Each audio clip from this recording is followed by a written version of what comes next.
Heaven declares the glory of God, and the firmament showeth his handiwork. Which day is the Sabbath day? The seventh day is Saturday. Yesterday is the Sabbath day. The seventh day is Saturday. What do we keep? We keep the first day. What do we keep as a Sabbath day? We keep the first day. Who changed it? It is the Catholic Church. Who changed it? It is the Catholic Church. What is the third commandment? The third commandment is to remember the Sabbath day and keep it holy. What are we commanded by the third commandment? Is to remember the Sabbath day and keep it holy. What are we commanded by the third commandment? By the third commandment, we are commanded to keep the Sabbath day holy. Are the Sabbath day and Sunday the same? The Sabbath day and Sunday are not the same. Are the Sabbath day and Sunday the same? The Sabbath day and Sunday are not the same. Which day is the Sabbath day? The seventh day is Saturday. Yes, which day is the Sabbath day? The seventh day is Saturday. Who changed it? It is the Catholic Church. They change it. Who changed it? It is the Catholic Church. The Sabbath day is the seventh day of the week and not Sunday. Yes, the Sabbath day is the seventh day of the week and not Sunday.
All right, shalom. Shalom, all praise to God to YAHAWASHI, MASHAYACH, YAHAWASHI. Shabbat shalom. We back for another installment, for the continuing installment of the Torah portion. This week's Torah portion, Isaiah Yasharah, Maharawchaa Yasharah, Bun Yasharah, myself, Maharawchaa, E37 Ministry, AOI, Army of Israel. Headquarters. Okay, so all praise go to the Most High. Those that was here this morning, I got some good information, good conversation. We was able to do some ministry with the brother Haran, and this let the spirit flow. So we gonna get back to the Torah portion. Sister Rashwan, Rav Karatazai Yasharah put up Genesis 28:10-32.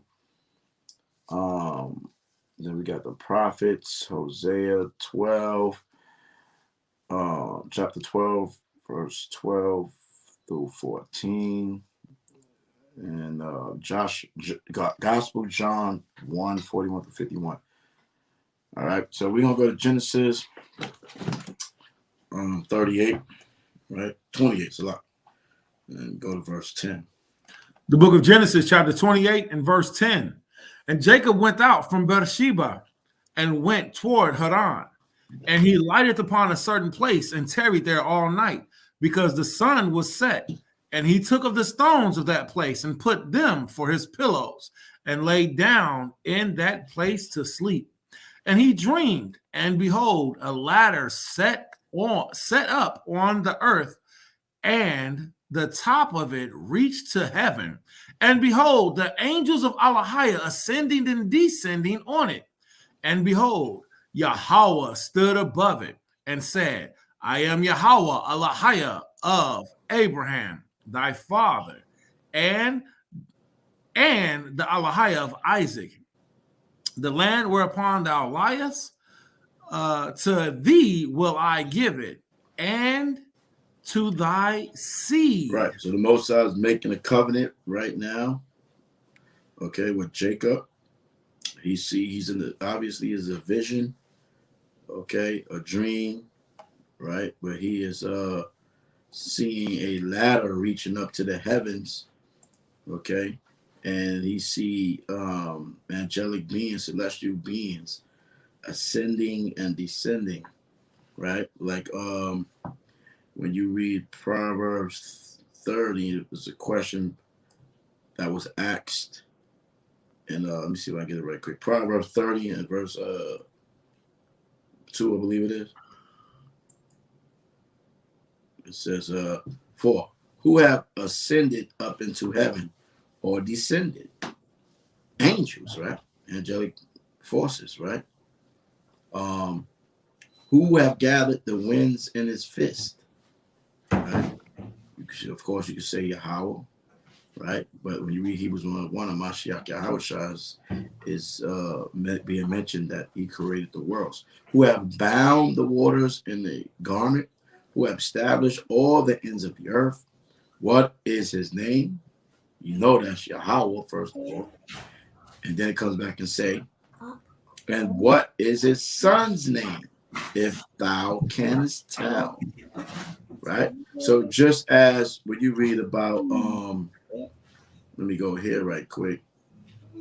Right, Job, what's that? The first chapter. And we read Job, the first chapter. Let me go there right quick. Verse 7. Verse 6. Now there was a day when the sons of the Most High came to present themselves before YAHAWAH, and Satan came also among them. Satan was there on this day when the sons of the Most High came to present themselves, right? All these angels that ascend and descend, celestial beings, right? You know, the Christian church talk about he was kicked out of heavens. So why is he talking to the Most High? Why he's considered one of the sons of God, right? And YAHAWAH said unto Satan, whence comest thou? then answered YAHAWAH and said, then Satan answered YAHAWAH and said, from going to and fro in the earth, right? Ascending and descending, and from walking up and down in it, right? So I just want to bring a couple of those things also mentioned about Satan and Peter's. So he saw these celestial beings ascending and descending. Like there's angels all around us. There's when you read these different accounts in the book of the Maccabees, when Most High opened his spiritual eye, and King David as well, and they was able to see the angels fighting alongside with them when they was at war. That's what scriptures talk about. Is the Most High that wins the battle. Don't be afraid, because he's fighting with us when he give us the approval. Right? So Genesis 28, going back to verse, 11? 13 now. So I'll read 12 again. He dreamed, and behold, a ladder set up on the earth. Right? So there's a long ladder on the earth all the way up to the heavens. And the top of it reached to heaven. And behold, the angels of YAHAWAH ascending on it.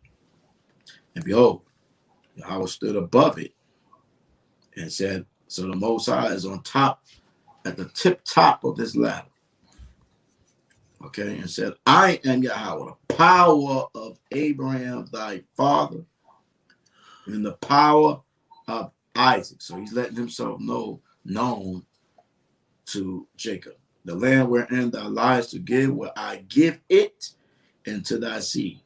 So where he's placed these stones and took a nap and laid down, he's telling them that he was going to give, this is obviously the promised land. All right, the land of Canaan.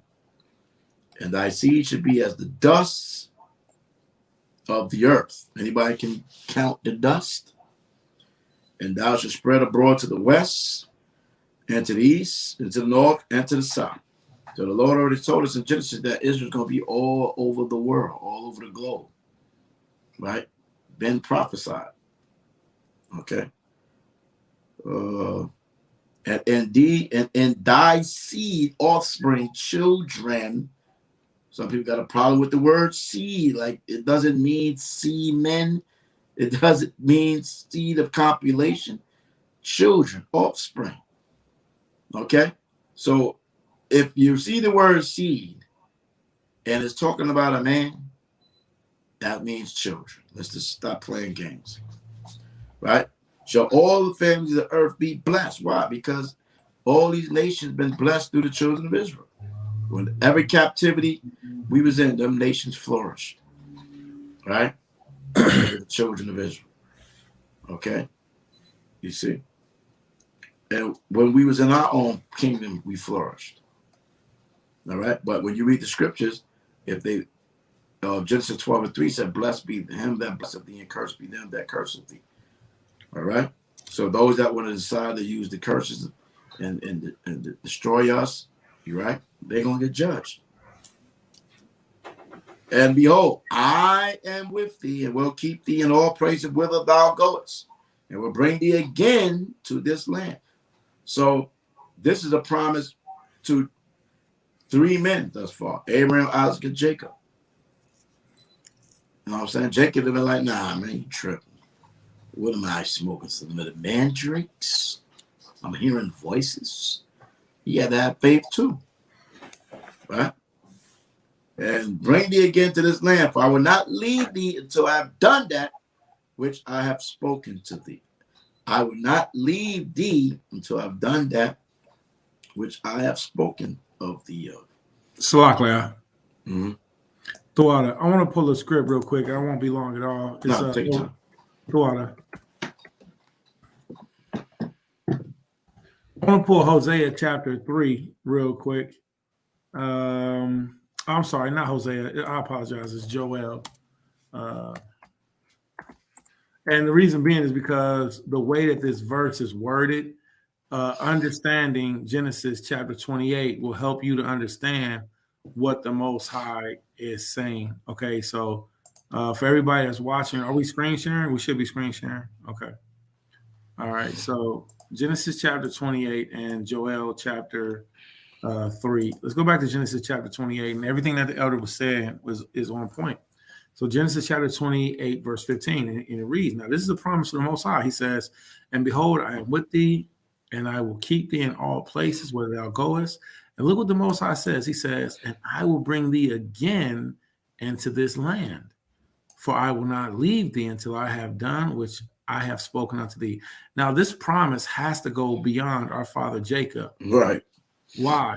Amen. Why? He says, this promise goes beyond our father Jacob because in verse 14, he says, and thy seed. So this is talking about Jacob's children, Jacob's seed, Jacob's sperm.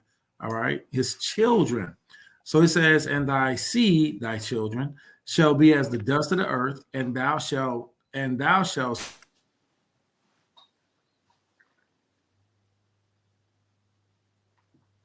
You still there?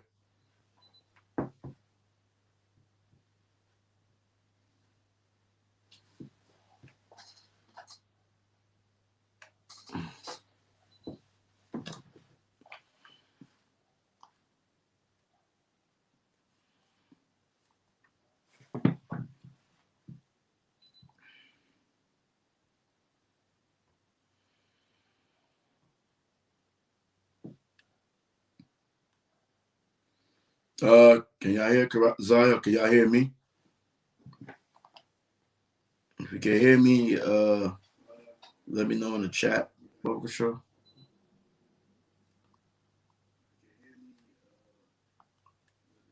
Look like he dropped off.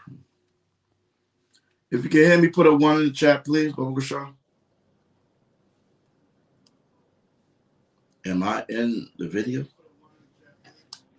Okay. Here is Flowers Mist. Okay. All right. So I guess we'll wait till he come back. He's about to bring a scripture out. I don't remember the scripture he said. I was looking at something else. But we was in Genesis, and he said, let's just give him a second to come back in. Mina Jizzes, what's going on, sisterins? What's going on? I see you be traveling, boy. I see you. I see you. So yeah, that scripture, right? It couldn't been that he wasn't gonna that was gonna happen at that particular time. Okay. Verse 15 says, and behold, I am with thee and bring thee in all places where thou goest, and bring thee again into this land, for I will not leave thee until I've done that which I have spoken of thee of. So obviously this was a future prophecy because one, he said his seed was going to be of the dust of the earth. So that means if that was going to happen right then, boy, that man must have had 1 million wives and lay with each one of them. It was going in. And literally, and how long would that took? To get 1 million worlds. You know what I'm saying? So obviously, it's a prophecy, a futuristic prophecy, okay, about what was going to take place. You know what I'm saying? So when he said, I will not leave thee, it was this talk about his lineage because Jacob died. All right, Jacob ain't lived forever to see his offspring as the dust of the earth, right? He didn't live to see that. All right, so you know we may get a lot of promises and stuff like that, but doesn't mean it's actually going to happen in your lifetime. Okay, so you know when you first come to this truth, you have this euphoria. You know, you excited about the word, you know what I'm saying? We in the end, you know what I'm saying? You know, some people be saying the Most High is on his way, like they know the time and season and date. The earth, the Mother Earth ship is on its way, is coming.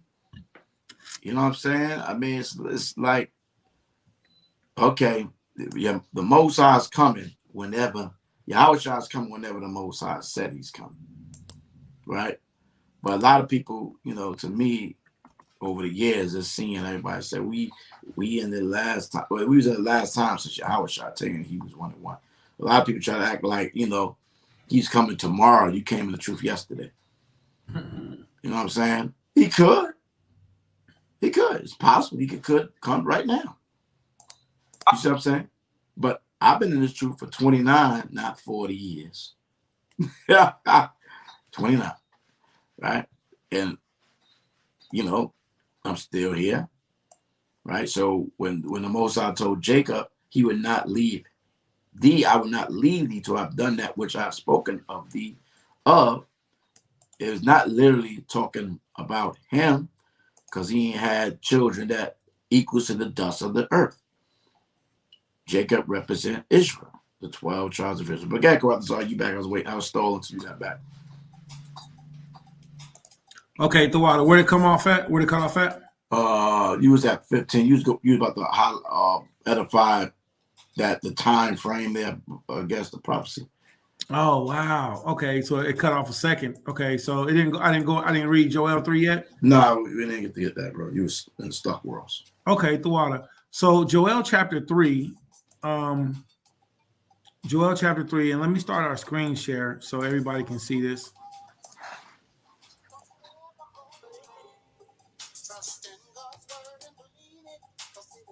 All right, Joel chapter 3. I had pulled the song up because you was talking about how he's coming back, right?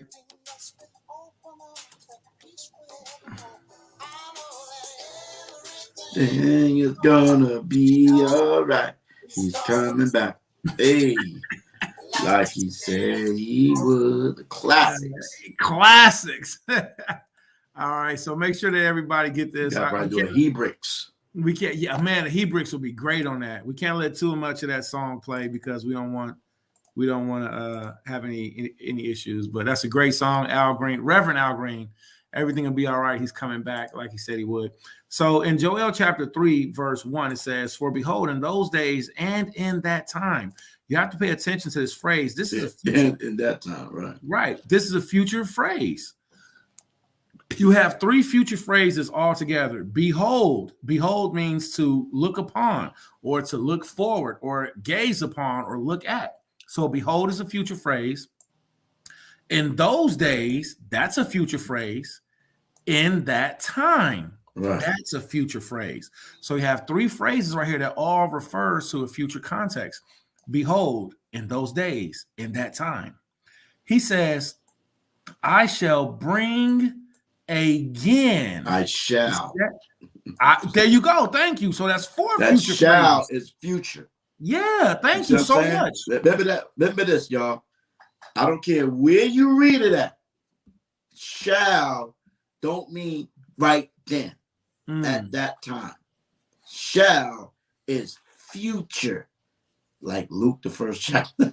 But go ahead. Go ahead. Amen. Excellent point. So that's 4 future phrases, and that's why 2 is better than 1.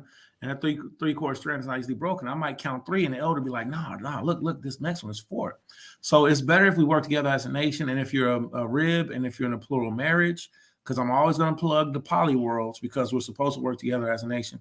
Listen, if you're a daughter, and if you're in the truth, and if your husband's a polygynist, then follow, work with, help your husband, be poly with him. 2 is better than 1. The 3-chord strand is not easily broken. That's right. Your husband might miss. Your husband might say 3, and then you'll come along and say, "Wait, husband, there's actually 4." And then now the 2 of you have worked together to bring a better understanding. So I encourage, I salute, and I commend every daughter of Israel who's humbled themselves and who are operating in the polygyny mentality that our forefathers and our foremothers used to live in. I'm plugging poly to the end. I'm poly game all day. All right. And it's so beautiful because I'm actually content. I'm done with a certain aspect. So Joel chapter 3, verse 1. For behold, in those days, behold, future, in those days, future, and in that time, future, when I shall, future. Now here go another one. He says, bring again. And that's the same thing that we see in the book of Genesis chapter 28, he says, bring again. So let's go back to it. All right. So we're in 28. And what verse did we leave off from? Unfortunately, Genesis 28, I think it's 15. 15? Okay. 28, 15. And behold, I am with thee, and I will keep thee in all places where thou goest. Look what the Most High says. And will bring thee again into the land. Now, does this physically mean that Jacob himself with his 2 legs will bring? No, it means Jacob's children will be brought again. And the way that this word is written, it can be very encryptic if you don't understand how to read it, but it's not. All right, it's very easy. When he says bring again, that means it's going to happen another time. So when he says in, let's go back to Joel chapter 3, he says, I shall bring again the captivity of Judah and Jerusalem. This is southern kingdom and northern kingdom. All right. Again, salute to our brother Hadan and all of our southern kingdom brothers. All right. So he says, so the point is to show is that in the book of Joel chapter 3, he says, shall bring again the captivity, which in other words, our captivity is going to be ended. He's going to bring us back into the land. Now, I encourage everybody to get familiar with Joel chapter 3 because the title of this right here says nations will be judged. In Joel chapter 3, we find a few things. One, the Most High is going to deliver us and bring us back home. He says he's going to gather all nations and he's going to judge them at the valley of Jehoshaphat, which means he's going to point his finger and say, I remember what you did to my daughters. I remember what you did to my sons. I remember what you did to my people. You parted my land. See? So Joel chapter 3 is very powerful, but one of my favorite parts in the book of Joel chapter 3 is Joel chapter 3 and verse 8. He says, and I will sell your sons and your daughters into the hands of the children of Judah, and they shall sell them to the Sabians, to a people far off, for YAHAWAH hath spoken it. I really like this part of the verse because it shows us that he who leadeth in captivity shall go into captivity. This is an excellent precept for this. The Most High tells us that we are going to sell the other nations into the hands of the Sabians. He says the people that are far off. Now, when you look into the whole Sabian thing, you're going to find some interesting information. I won't speak on it too much, but the fact of it is this right here. The Most High will bring us again, just like he said he would do in the book of Genesis chapter 28, verse 15, and I yield the floor. Do you want me to pick up reading? Yeah, that's fine. Amen. Genesis chapter 28, verse 15, and it reads, and behold, I am with thee, and will keep thee in all places whither thou goest, and will bring thee again into this land, for I will not leave thee until I have done that which I have spoken of thee. Spoken to thee of. Verse 16. And Jacob awaked out of his sleep and said, surely YAHAWAH is in this place, and I knew it not. And he was afraid and said, how dreadful is this place? This is none other but the house of YAHAWAH, and this is the gate of heaven. And Jacob rose up early in the morning and took stones that he had put for his pillows and set up a pillar and poured oil upon the top of it. And he called the name of that place Bethel, but the name of that city was called Luz at the first. And Jacob vowed a vow, saying, if YAHAWAH be with me and will keep me in this way that I go, Bahadarak an Yahalak. That's a very important phrase, the way. All right. When you see the way, that really means something special. So I'll yield the floor. All right. And will give me bread to eat and raiment to put on, so that I come again to my father's house in peace. Then shall YAHAWAH be my YAHAWAH. And this stone, which I have set up for a pillar, shall be YAHAWAH's house. As of all that thou shalt give me, I will surely give a tenth unto thee. Repeat after me, Israel. What we're going to do is I'm going to say the call Yasharah. The elder will repeat it after the reader, and then all of the rest of the people will repeat it after the elder. So I'll start off after we finish every every chapter in the Old Testament pertaining to the law. We say, call Yasharah, the bar YAHAWAH, the bar YAHAWAH, Na'aisha, not Aisha. Why not Shammai? Why not Shammai? All that Yahweh has said. All that Yahweh has said. Will we do? Will we do? And hear. And hear. Excellent job as a community, everyone. I could hear your voices. Make sure you repeat after the elder. The job of the reader is only to read, but you're actually following after the elder who has seniority in the wisdom. So with that being said, our grandparents, we said, all that Yahweh has said will we do and hear. We said this multiple times in the scriptures. This is a more intricate way of saying amen. So the reader says it, the elder says it, and then the people says it after the elder. All right. Anything you want to bring out from there, Zaquan, from Genesis 29? 28? Nah. All right. Genesis 29 it is. No sweat. Genesis 29. No, I do. Matter of fact, 17, when he said, and he was afraid and said, how dreadful is this place? There is none other but the house of the Most High, and this is the gate of heaven. Right? So, and he was afraid and said, how dreadful is this place? That is none other but the house of God. So what does that mean to some of you out there? Anybody want to type what you get out of that sentence based off the context? When he was talking about the ladder and ascending and descending and mentioning this place and being afraid and dreadful and mention the house of God. What house of God? What was the house of God? Well, I was there. Because we understand this is the promised land, because he said he may give you this land. So where were they exactly? Were they in the city of David? That was the place was going to be called the city of David. Or was this the land, the exact land where the temple of Jerusalem was going to be built by Solomon? What about all of the feats, of salvation through the warfare that the Most High delivered us from the hands of our enemies, that they was able. This land is a special land. It's the most, when you read it, I think it's 2nd Ezra 7, I believe it is. It goes into the Most High chose one pit, one land, which is the Canaan, Palestine, known today, right? And there's scripture that attached the promised land to the Garden of Eden. So wouldn't it be spiritually in that particular part that he was able to see the celestial beings when the Most High opened the spirit and seeing, he could have been seeing futuristic events, destruction falling upon Israel, destruction falling on the heathens. We talk about a lot of different things, but maybe do a breakdown on it, with some brothers and all that. But that's it. We go to the next chapter, right? 29. Yes, sir. All right.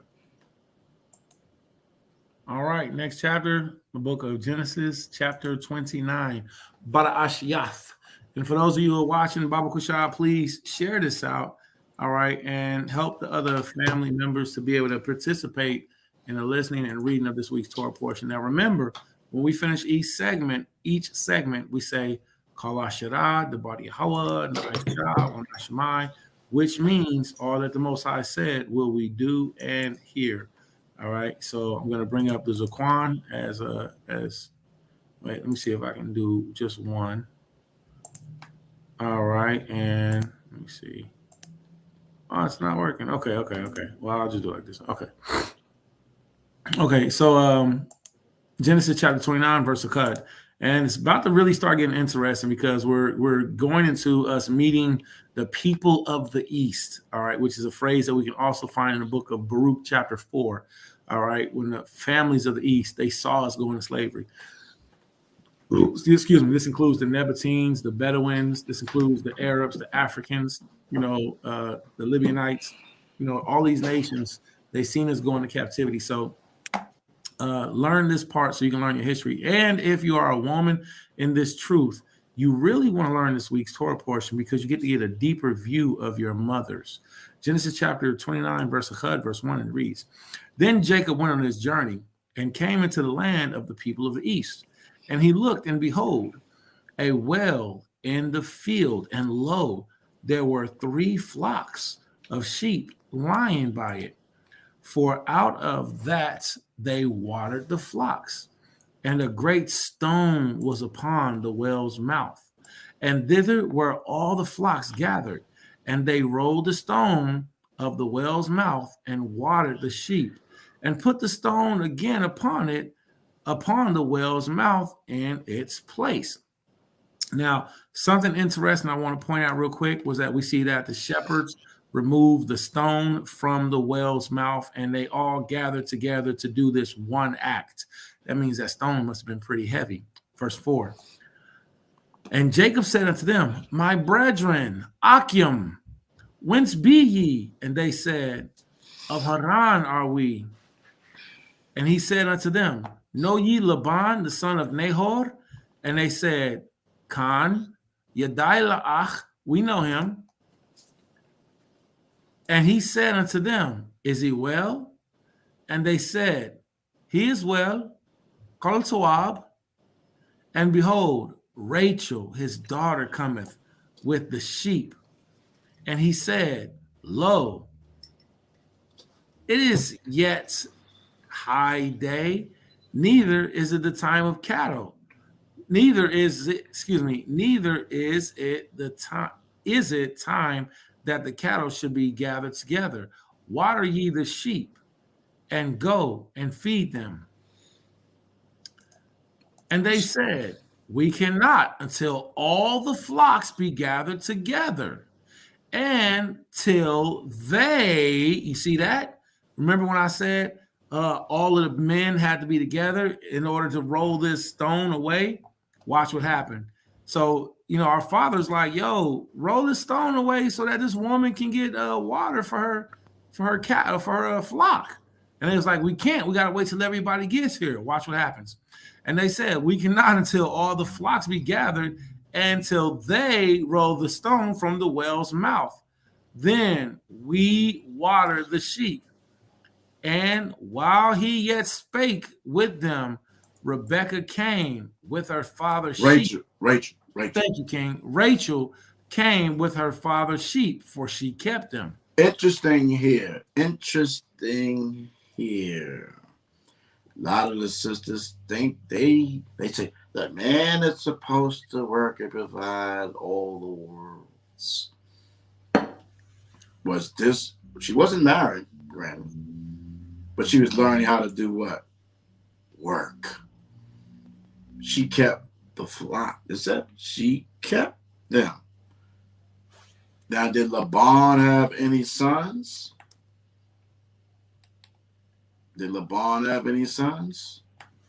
Haran. Yeah, Haran. That was his father. Haran had Laban, so Khan. No, Laban. Did Laban have sons? That's the thing, because maybe you can say, well, she's the only child, right? So she had to do it. All right. But when I did my kissing cousins, I happened to miss that scripture. Right? And I'm trying to find where it mentions Laban's sons. If you remember where that's at, brother. Because I'm trying to make a point. Yeah, that's in the book of Yasharah. It's in Genesis 2.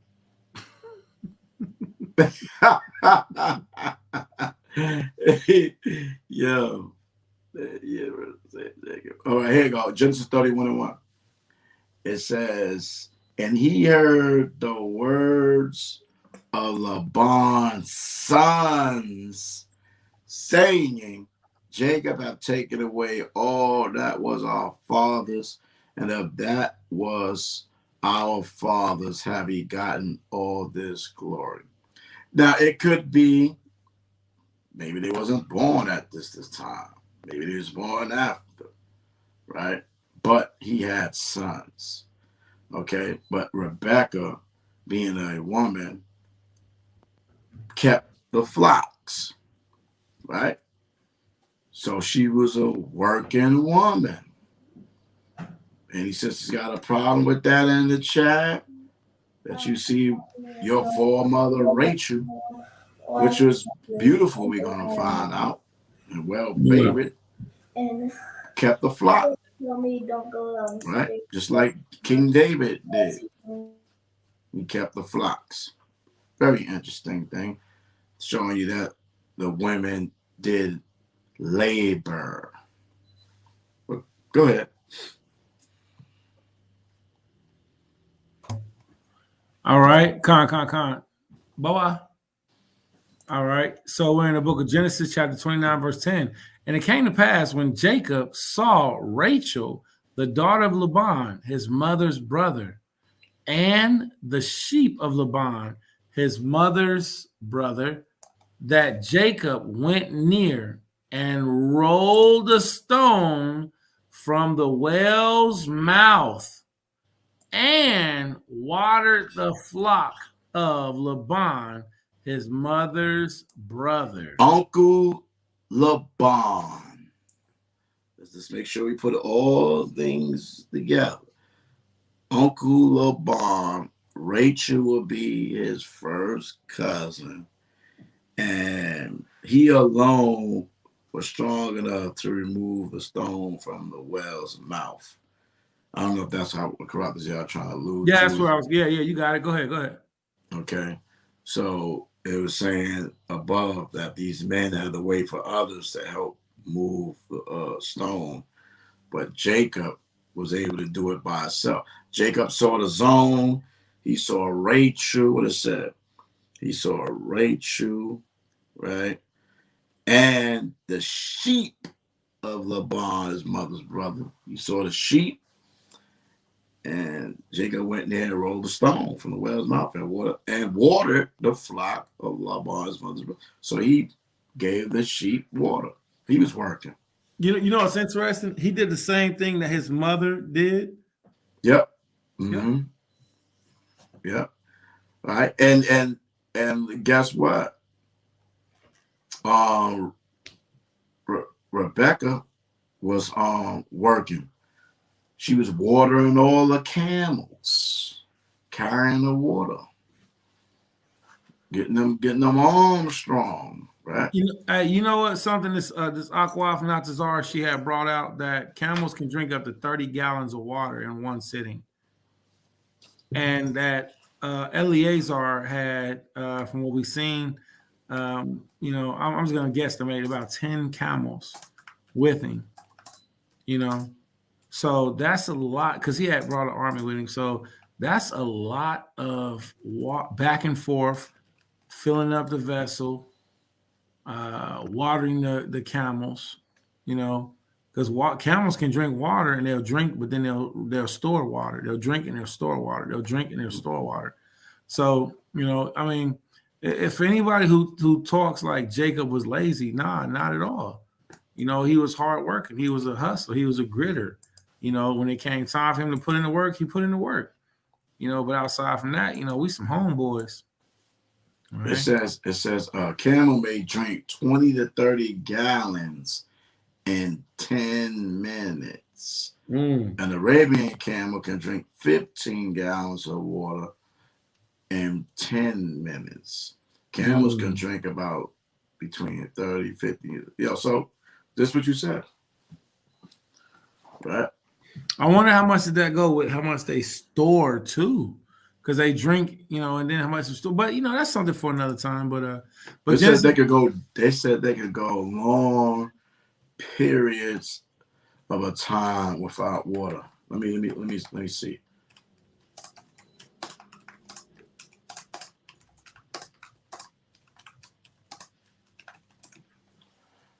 15 days. Camels can survive up to 15 days without water. One of the reasons that they can survive that long is because of their humps. They store fat in their humps, not water, and can use this to help them go longer without water. That's amazing.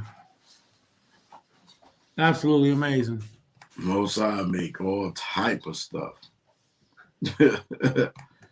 All type. Dang. So maybe we see some people with, develop humps, like a hunchback of Notre Dame. You maybe can do a fast for a longer time. I'm just messing around. Yeah. Genesis 29, verse 11. And Jacob kissed Rachel and lifted up his voice and wept. Boy, that was a kiss. Boy, whoever got a kiss like that and started crying. Boy, when I first read that, I said, how good did she look? For the man to get a kiss and started wailing, crying. Man, I want to run into that one. But I digress. I'm sorry. Verse 12. And Jacob told Rachel that he was his father's was her father's brother, and that he was Rebekah's son. And she ran and told her father, and it came to pass when Laban heard the tidings of Jacob, his sister's son, that he ran to meet him and embraced him and kissed him and brought him to his house. And he told Laban all these things. Right. So, I mean, I might jump in because I did a lesson on this, but so he kissed her, he wept, and he told Rachel that he was her father's brother. Because we still call each other brothers, right? General, brothers, sisters. But technically, he was his nephew. It's like in the book of Tobit. Tobit called his wife's sister, but technically she was his wife as well, right? So he went and linked up with Jacob, embraced, they hugged and kissed them. Ooh, kissing cousins, kissing brethren, and nephew. He kissed Jacob, right? When you say something about kissing, man, kissing brothers go crazy. You see what I'm saying? But that word is in there, brother. That's what it is. Now, brothers will say, I don't know. It's a kiss on the lips, kiss on the cheeks like the Godfather. Okay, cool. Still a kiss. All right? You see what I'm saying? And what's interesting is it says, and he told Laban all these things. Now I'm acting like I'm in school, in class teaching. All right, reading ELA and settings and context clues and idioms and character plots, all that stuff. What did he tell him? And he told Laban all these things, but the 14th verse will give you a clue.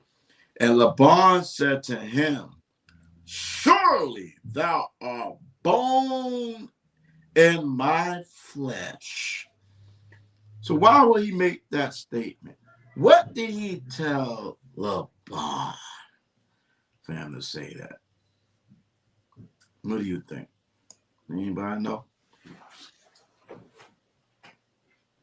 Anybody want to put it in the chat? Well, I did a class about Jacob because everybody used to go against the polyzone, and they try to use this chapter to demonize or say, well, Jacob didn't want more than one wife. He loved Rachel. And he was tricked, right? The trick concept.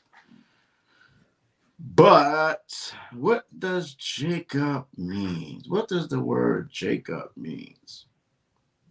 It means supplanter, right? How do we know? We go to Genesis 25. He supplanted who? Who did he supplant? Esau. At first, he planted Esau and told him, yo, you hungry? You want some of this food? All right, some of your birthright. Right? Cunning. Esau being a dummy, starving for that red pottage, didn't care about the birthright, gave up the birthright.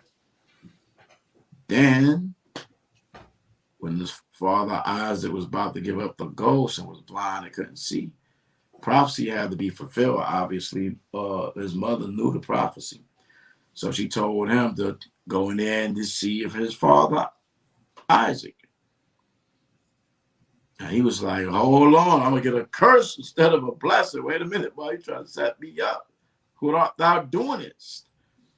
He said, no, the curse will fall upon me. But he actually had to do the physical deceiving, supplanting, right? Moms helped him, but he was the vessel and the voice of the seed. So what was he telling them, right? This is, you can have your own concept on the Shermans. He's coming, he's talking to his uncle, he's excited to see his family, he was on his journey, he's gonna tell what happened. Like, uncle asks, what's going on what happened with your father? What's going on with my sister? What's up with your brother? What's going on? Right? He telling him things. He telling him how he's supplanting. You know what I'm saying? How he supplanted to get the birthright. How Esau want to kill him. Right. His parents told him, like, you got to bounce. Right. You need to go to my brother's house and find a wife. Esau taking Canaanites and Israelites or whatever. You're going to have to be removed from this situation. Right? So when I was going through the class, I was looking at how Abraham was supplanting in Egypt with Sarah, saying she's my sister, right? Then you had to come back and say, well, yeah, she's my sister, but she's the daughter of my father, but not the daughter of my mother. Isaac was doing the same thing. They was a family of cunningness, supplanters. Just like Jake is today. We supplanters, right? Jacob will find a way to get over. They're going to find a way. They're going to find a way. New York City Metro Pass, when that joint cut out the paper Metro Pass, they used to make money and sell the transfers. We thought we was done when they had to get the thing. Them brothers start putting two cars together, swipe you in, still getting bread. Jacob going to find a way, right? So I'm looking at, well, Laban, like, oh, this dude here, he surely family, boy. This family right here. That's how I internalize the scriptures. I look at it from a real or family experience, right? So he said, surely thou art bone and my flesh. Basically off what we was telling them, right? And he abode with him the space of a month. So of course, I would say, your sister's my mother, all that stuff like that, whatever. But yeah, you read 14. Oh, 15, right? Is it 15? Come on, verse 15. And Laban said unto YAHAWAH, because thou art my brother, shouldest thou therefore serve me for naught? Right, so that's a question. So there you go, see a law being interjected, oral law, now wasn't written, but it's written here. And we got the law that your brother can't work for you for free. You got to hire him as a hired servant. You have to be a payment. He's not a slave. Okay? Yeah.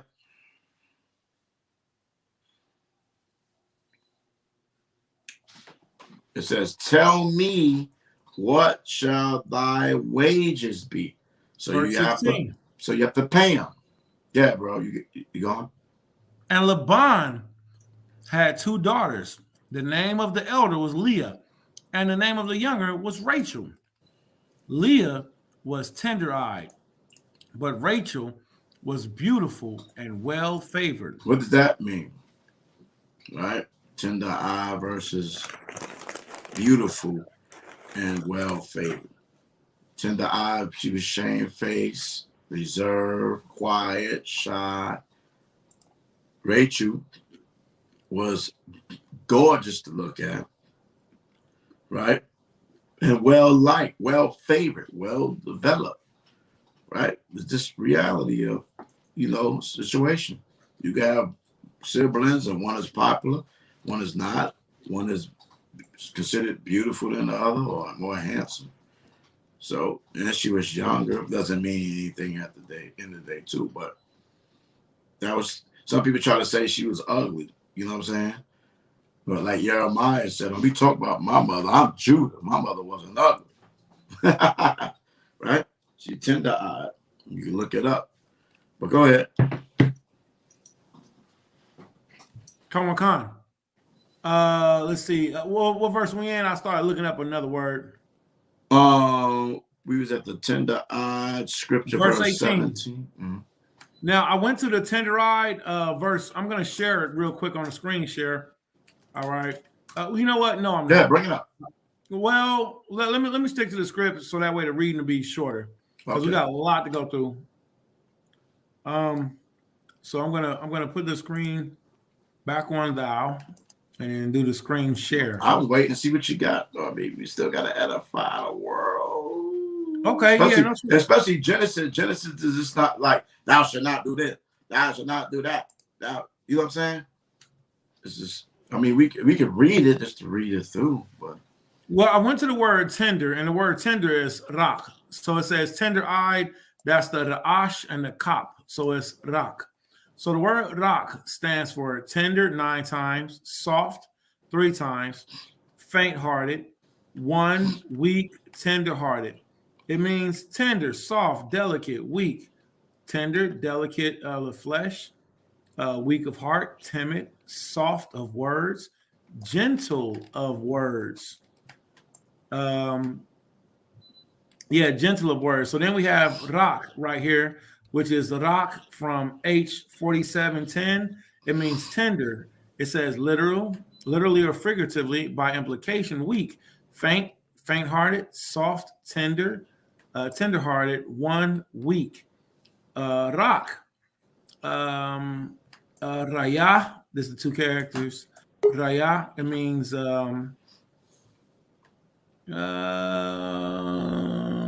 it gives the same definition. It means tender of flesh. All right. But let's scroll down. We'll see what Jacinius says. Jacinius, he says rak, which Jacinius was before the Strongs. Shalom, Atam Halak. All right, Shabbat Shalom. All right, salute the elders for me. The word rak from Jacinius, which we know Jacinius came before Josephus, says tender spoken of little children, tender cattle, tender of flesh. It means weak, dull eyes. Well, now here's something that's very interesting right here, because I have another. Excuse me.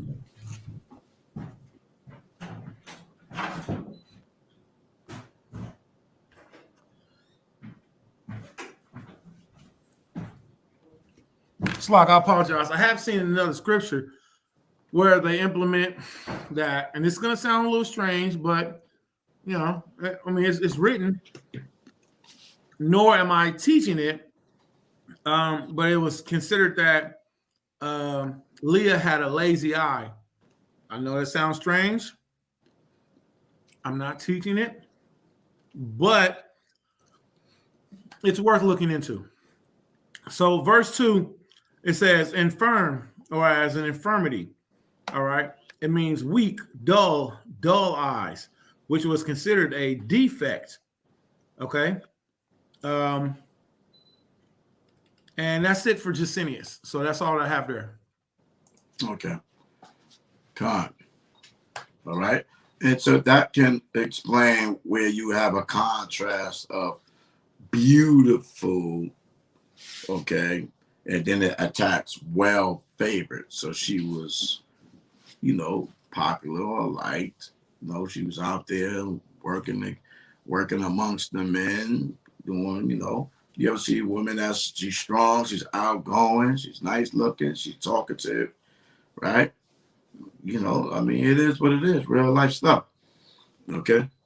So one was introverted and another one was extra. Am I saying it right?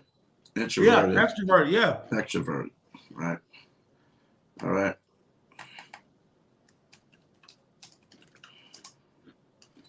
All right. Introverted versus extroverted. Okay. Okay, so that's how I can add to it as well. Okay. It says extroversion and introversion refers to where people receive energy from. Introverts are energized by socializing in large groups of people, having many friends instead of a few intimate ones, while introverts are energized by spending time alone or with a smaller group of friends. So she'll be more, Rachel is more outgoing type person. Okay. So where we at now? We're at verse 18. Mm-hmm. The book of Genesis, chapter 29, verse 18. And Rebecca, well, let me make sure we're screen sharing. I apologize so the people can see. I apologize. Let me start over. Verse 18. 18. And Jacob loved Rachel. And Jacob what? Jacob loved Rachel. So Jacob loved Rachel. We know that because he cried when he kissed her. Love at first sight. Love at first kiss. Smitten. Go ahead. And Jacob loved Rachel and said, I will serve thee 7 years for Rachel, thy younger daughter. So he loved her that much. He desired her that much. When the proposition was given to him, he said, man, several years I worked for her.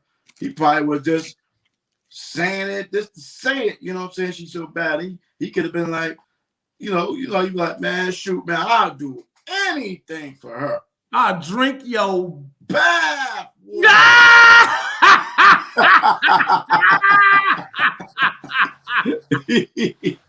know what I'm saying? You know how it is, man. You brothers know when you see something crazy and you really in the world, you just say anything out your mouth, man. You know what I'm saying? He could have been like, man, I'll do 7 years. Oh, yeah? 7 years? Thou sayest. Okay, but go ahead. Verse 19. And Laban said, no, read 18 again, because there's a big thing in there. It's saying big things anyway. Genesis chapter 29, verse 18. And Jacob loved Rachel and said, I will serve thee 7 years for Rachel, thy younger daughter. Thy younger daughter. You already know Rachel's name, right? Why you gotta say the younger part though? Rachel, Leah. He already told you their names. He already told you he had 2 daughters. He already said the name of the elder and Leah, the name of the young was Rachel. But he emphasizing Rachel, the younger worlds. Let's see. Let's see if that play out later on. Go ahead. All praise. Verse 19. And Laban said, it is better that I give her to thee Whoa. than I should give her to another man. Abide with me. Hey, that sounds like the book of Tobit. That sounds just the same verbiage in the book of Tobit. What's that? The 7th chapter. Yes, sir. If you could pull that up, Tobit, the 7th chapter. And it's in the same context because Tobit was a cousin to, I believe, Sarah. Right? And he said it's better that I should give her to thee. Why? Because they married within the kin. That's what it is. They married within the kin. The same verbiage that was here was said in the Apocrypha. Let me pull it up right quick. Well, let me read it right quick. right? Tobit, book of Tobit, I believe it's chapter 7.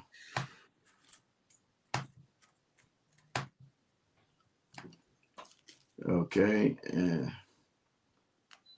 right, verse 9. So he communicated the matter with Ragu, and Ragu said to the boys, eat and drink and make merry, for it is meet, right, that thou shouldest marry my daughter. Nevertheless, I will declare unto thee the truth, right? And you talk about, the other men that are trying to marry her, and the Most High have the demon in there to kill him, right? So it's right for her to marry him according to the law. This is why one of the 7 chief angels, Raphael, came down to make sure that this marriage happened according to the law of Moses, right? It says it right here in 6 and 10. And the angel said to the young man, brother, today we shall lay with Ragu, who is thy cousin, or lodge, shall lodge with Ragu, who is thy cousin. He also have one only daughter named Sarah. I'll speak for her, that she may be given thee for a wife. For to thee doeth the right of her appertain, seeing thou only art of her kindred. Okay? And see, mind you, Esau went and married some heathen women. So he was next in line, technically anyway, because if we're looking at the fact that marriages was arranged or structured according to the siblings' children, right? Next in line, to say being corrupt desire, we are blood brothers regardless, but we have, that's right. I have a daughter. We have both 2 children, right? His first child is a boy. My first child is a girl. My second child, he got 2 girls. I have 2 boys. Make it simple. The 2 oldest, and there's no other kindred to say this is us. Our 2 oldest got to marry each other. And then the 2 youngest marry each other. Yeah. Okay? You see what I'm saying? Esau went and married who? A Hamite, I believe it was a Hamite and an Ishmaelite. Right? So now these 2 women, one woman might be left without a husband. Because Abraham, according to what was mentioned in the scripture, Josh should say something else, but he said she's my sister. Genesis says she is my sister, the daughter of my father, but not the daughter of my mother. To me, it's crystal clear. YAHAWASHI, the Most High, shut that down later on, just like he shut down Moses' father marrying his auntie, TT. Got the TT worlds. That was shut down. But anywho, and Isaac married Rebecca, which was a second cousin. Kindred worlds. And so now we have Jacob talking to his uncle about marrying his first cousin, Rachel, thy younger daughter. Don't put the Bible down. Don't run. We ain't even talk about poly all day, but what about this? It's in the scripture. All right. So let's keep it going, shall we? And where we at? Yeah. So he was like, man, I'll do 7 years for Rachel, right? All right, so it says, yeah, and Jacob served 7 years for Rachel, and days seemed unto him but a few days. Imagine that. Few days, 1, 2, 3.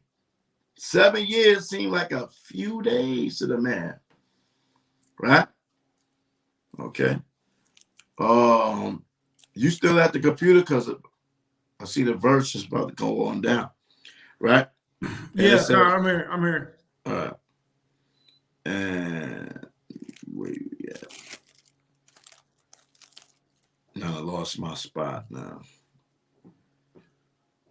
Abide with me, verse 20. Okay, 7 years, 20.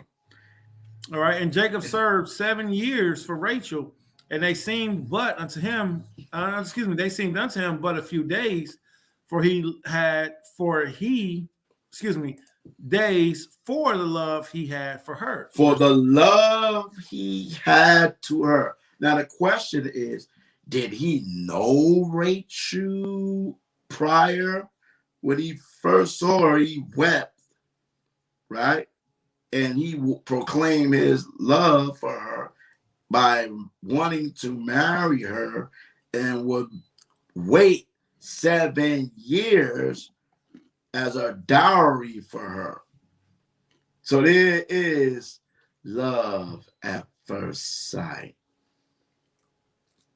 It's in the scripts. Now these 7 years, he's getting to know her, obviously, because he dwelled amongst them. Okay? But she was already promised to him to be a wife regardless.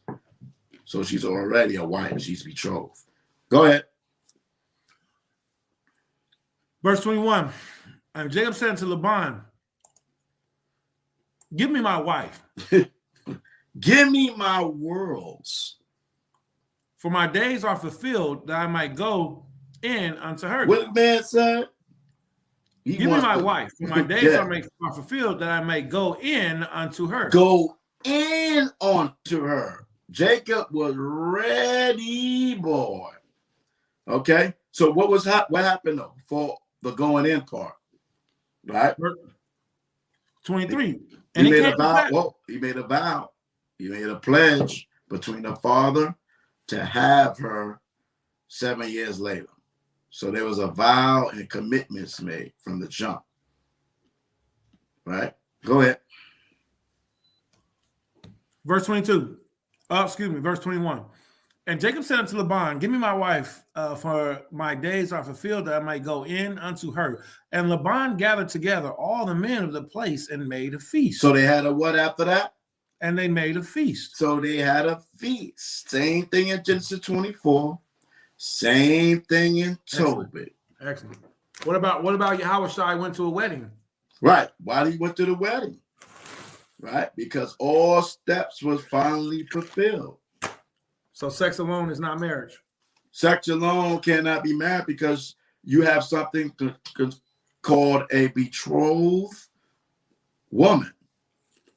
That if she be found laying with another man, they both will be put to death. She didn't even lay with the man yet, and she was already considered married, right? So there's vows, there's commitments, there's feasts, there's wedding party, ceremonies, whatever the case you want to call it, right? Just not, we had some wine, we feeling good, I gave you the Henny, boom, we under the sheets, married. Thou art mine. Nah. A lot of people fell victim to that, including me as thou. Including me as thou. So I ain't with it no more. That's a Reynolds. You see what I'm saying? Because now you done committed to this person because y'all got some mama thon and kuzvizos. And now this person's the damn devil that the Bible speaks of. Right? You see what I'm saying? This man is crazy. She's spiritually high. Right? You see what I'm saying? Y'all got nothing in common. And not saying that, yeah, we do have the things in common. The scriptures tell you. You see what I'm saying? Don't be with somebody, be with an unbeliever. So you should have belief system. Has that wife of their own mind. All these different things. So yeah. So he didn't even get the quabah yet. He said, give me my wife. Before he got the quabah. Before he lay down with his wife, he said, give me my wife. So right there, like Zai said, sex alone cannot be marriage. Go ahead. Verse 23. And it came to pass in the evening that he took Leah, his daughter, and brought her to him, and he went in unto her. Now listen up. I'm just going to give you what the Most High gave me. Okay? So here's this situation. Now he asked Jacob for his wife.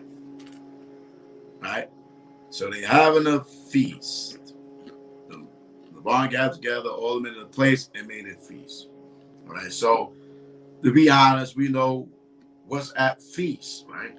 You have food, obviously, and you have some drink, right? YAHAWASHI went to the wedding feast. He asked for wine. Where was the wine? They said they had no wine. And he said, woman, what I have to do with you? My time has not come. So he made wine. Why would YAHAWASHI make wine if you can't drink wine? If that's a sin according to the churches, why YAHAWASHI is a sinner. I mean, he polluted everybody else to drink wine. So that's off. So for argument points, purposes, all right, they had a party. They had some meat, vegetables, and the fruit of the vine. Can that be cool, good to assume, brother? Or can we blue letter the feast or look up the definition of feast? Absolutely.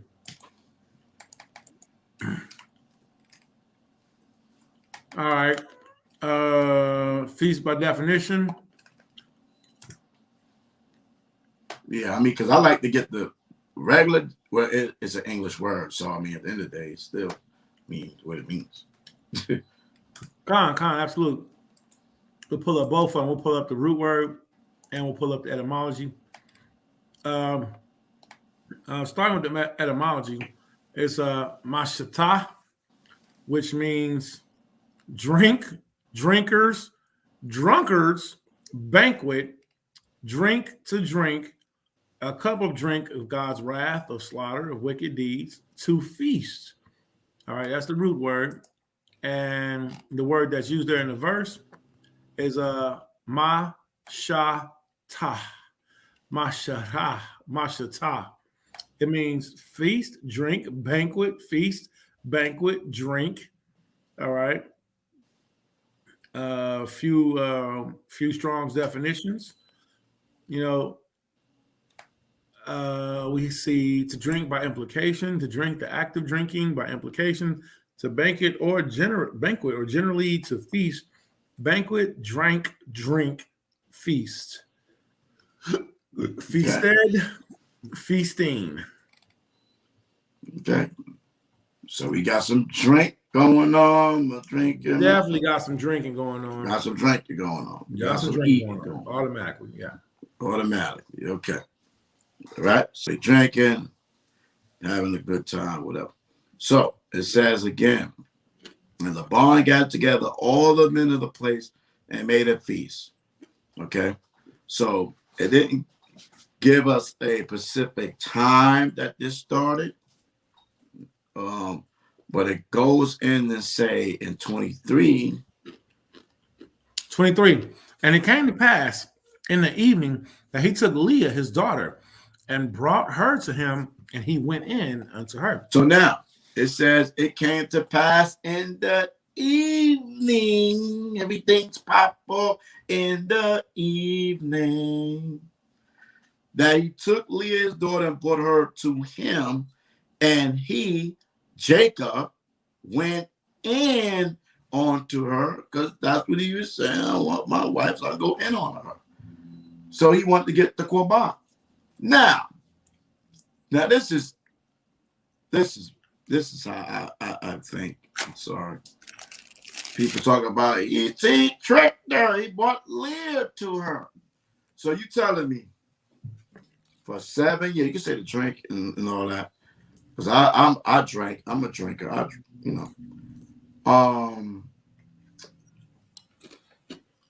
So he bought Leah. She could have had a veil on or stuff like that, right? Brought this woman into the chambers, right?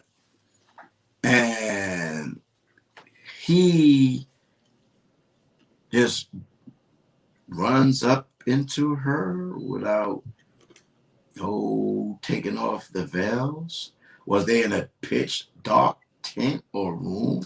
No candlelight, no chivalry, no conversation, no looking into the face, no looking at the prize physically that thou waitest 7 years. You're not going to admire the beauty of the woman from head to toe. You just going to, I'm not going to say not explicit, but you just going to just ram the mama thon into a virgin without her giving up any, wait a minute. You don't know her voice. She was living among them for 7 years. You don't know the difference of her speech or size or height or anything. You don't know that? Can you give me some camera? Because I want people to see my face when I say this. Like, you don't think about none of that, right? I done been with virgins. It was no just straight to the worlds and boom. There was some resistance. This is our first time. It's not going to be an easy road, right? But he was tricked. Now, Laban, we're going to find out, is on some supplanting stuff himself. He's supplanting right now. Jacob is a supplanter. That's his vibration. But let's see what happens on the next verse. Okay, so he just brings Leah to Jacob. Jacob, we add to the text. We know we're feasting. So we assume, you only way you can do that, you assume he was pissy drunk. Pissy drunk. And he went in there and lay with this woman after working 7 years for her. Okay? That's the only thing you could possibly, the only way that can make a little bit of sense to me, because I done drunk and got drunk. I knew what I was doing.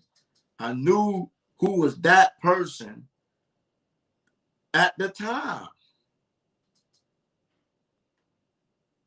Now, you may wake up in the morning and memory lapse, but at the time, you know who you're talking to. Well, go ahead. Go ahead. Finish reading. All praise. Genesis chapter 29 and verse 24. And Laban gave unto his daughter, Genesis chapter 29 and verse 23. And it came to pass at the evening that he took Leah, his daughter, and brought her to him, and he went in unto her. Verse 24. And Laban gave unto his daughter Leah Zilpah for a handmaid. And it came to pass in the morning. So he gave her, this could be, is this at that time he give during a ceremony? Because it's a feast type of thing. They give it. Did she give Zilpah her maid right then and there, or after? Okay. Well, he went in onto her, so it could be after. It could be prior. But go ahead. And Laban gave unto his daughter Leah Zilpah for a handmaid. And it came to pass that in the morning. Right. So right there, in the morning is different from the evening when he took her to him and then gave her Zilpah his maid.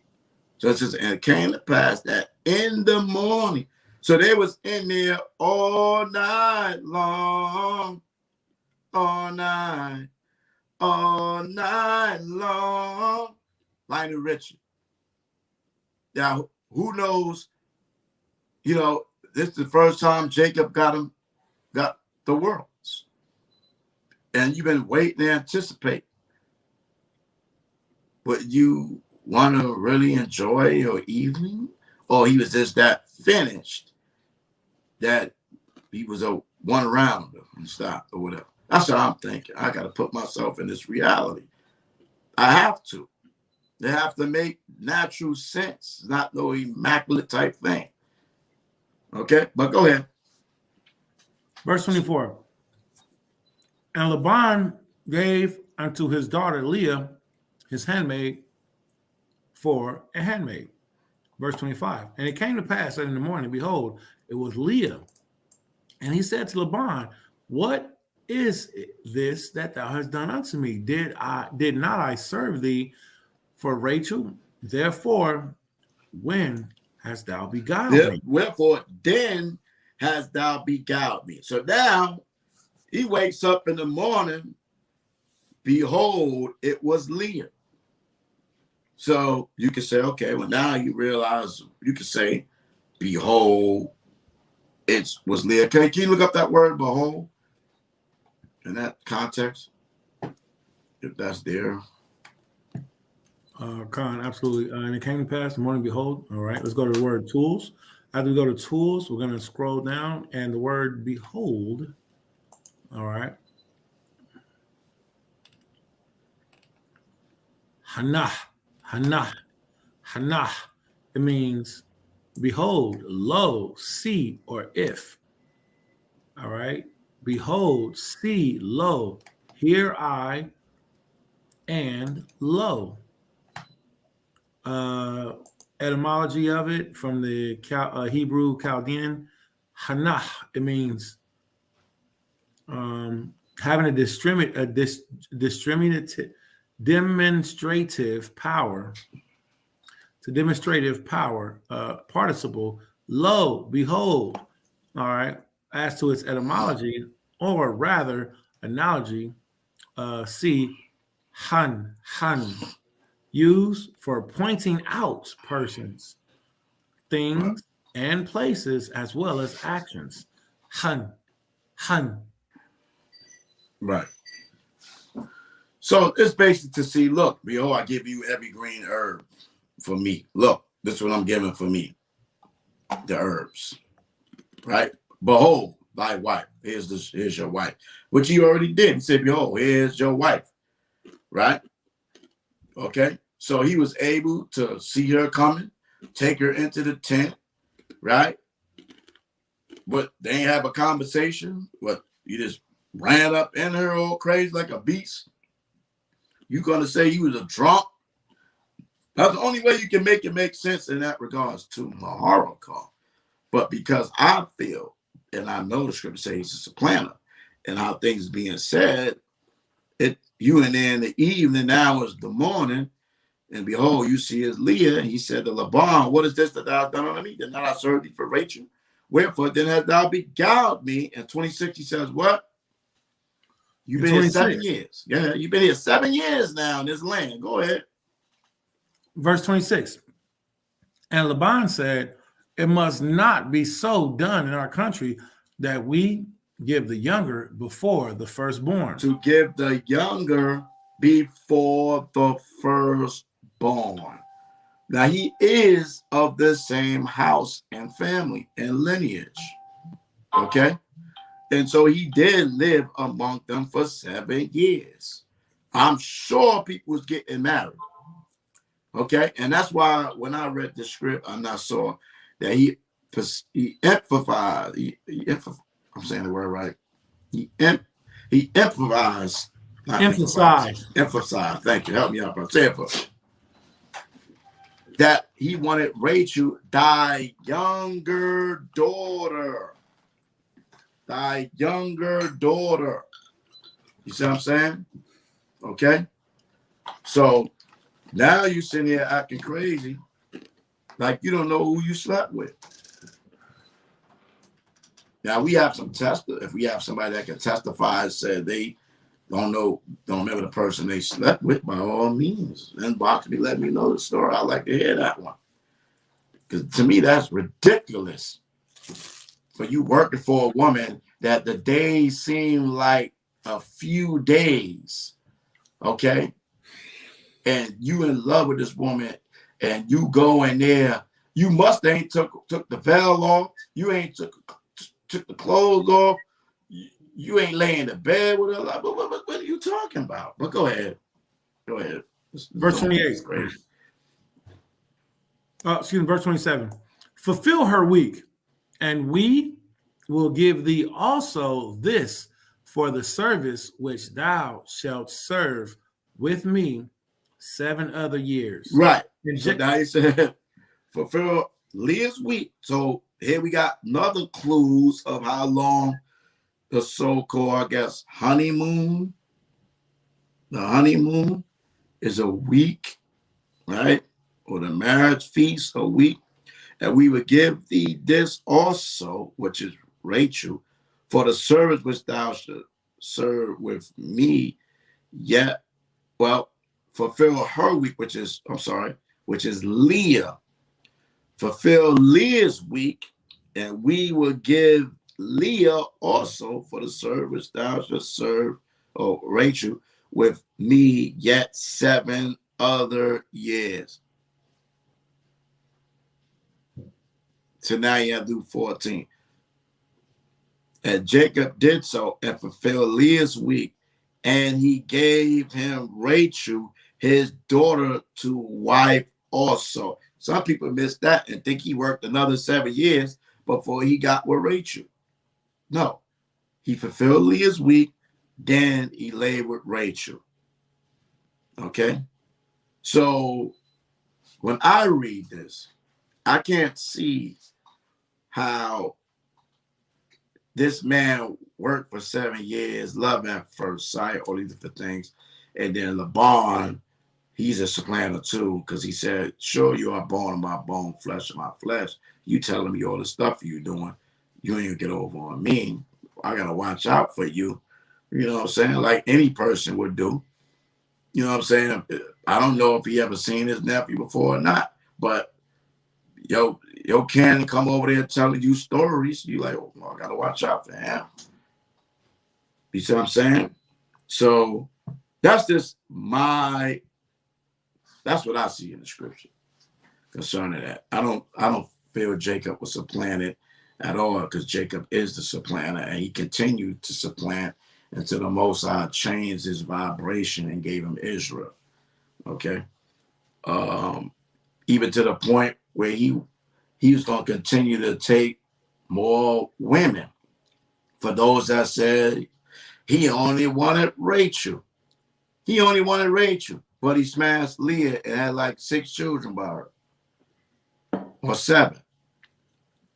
He only wanted Rachel, but Rachel gave him her handmaid. He didn't refuse that. Well, we're going to read that anyway. But go ahead, brother. Verse 29. And Laban gave to Rachel, his daughter Bilhah, his handmaid, to be her maid. And he went also unto Rachel. Right. And he loved Rachel also more than Leah, and served with him yet 7 other years. So there go love also being said again after the consummation as Isaac and Rebekah. And he went in also onto Rachel, and he loved also Rachel more than Leah, and served with him yet 7 other years. Okay, so Jacob got a 2-for-1 specials. Now he got a 4-for-1. Yeah. You got a 4-for-1 specials in totality. Okay, so I'm like, oh, he trying to play me and bring Leah into the tent. All right, I'm gonna play stupid like you playing stupid. Come on, bring it up in here. In the morning, I'm gonna come to you like, yo, you tricked me, fam. Where's my wife? I vowed for. And then he said, you know dang well, buddy, We can't give the younger for the elders. You better fill a week, then I'll give you Rachel. But you got to work another 7 years, buddy. Okay? Don't try to play me like you did Esau. Don't try to play me like you did Isaac. It ain't going down like that over here. That's just how I feel it, man. Look, you're saying this dude was drunk out of his mind, and he just ravished Leah, because what kind of mindset you in if you super drunk and you even take the time to admire your possession that you worked for 7 years? You ain't looking at the feet, the leg, nothing. You ain't talking to her. What are you doing? You fell asleep in there. You ain't do nothing. We say went in her. I'm sure about the same size. I can't. That's just off to me. It is just to justify or condemn men having more than wife. Let's say he was tricked. Well, let's see if he was tricked. No, we don't see. I don't see that he was tricked from here thus far. But let's see some more that he only wanted Rachel. Because if a man monogamous, so-called, he's monogamous, baby. You can't make him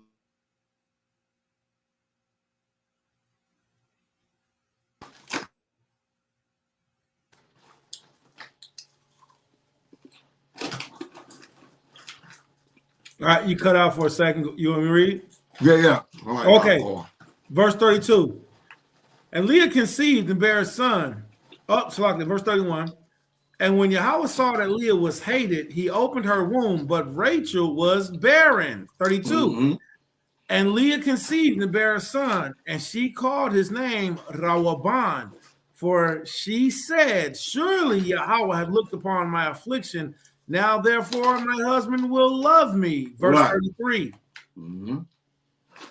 And she conceived again and bare a son, and said, because Yahweh hath heard that I was hated, he therefore given me a son also, and she called his name Shemaiwan. Verse 34.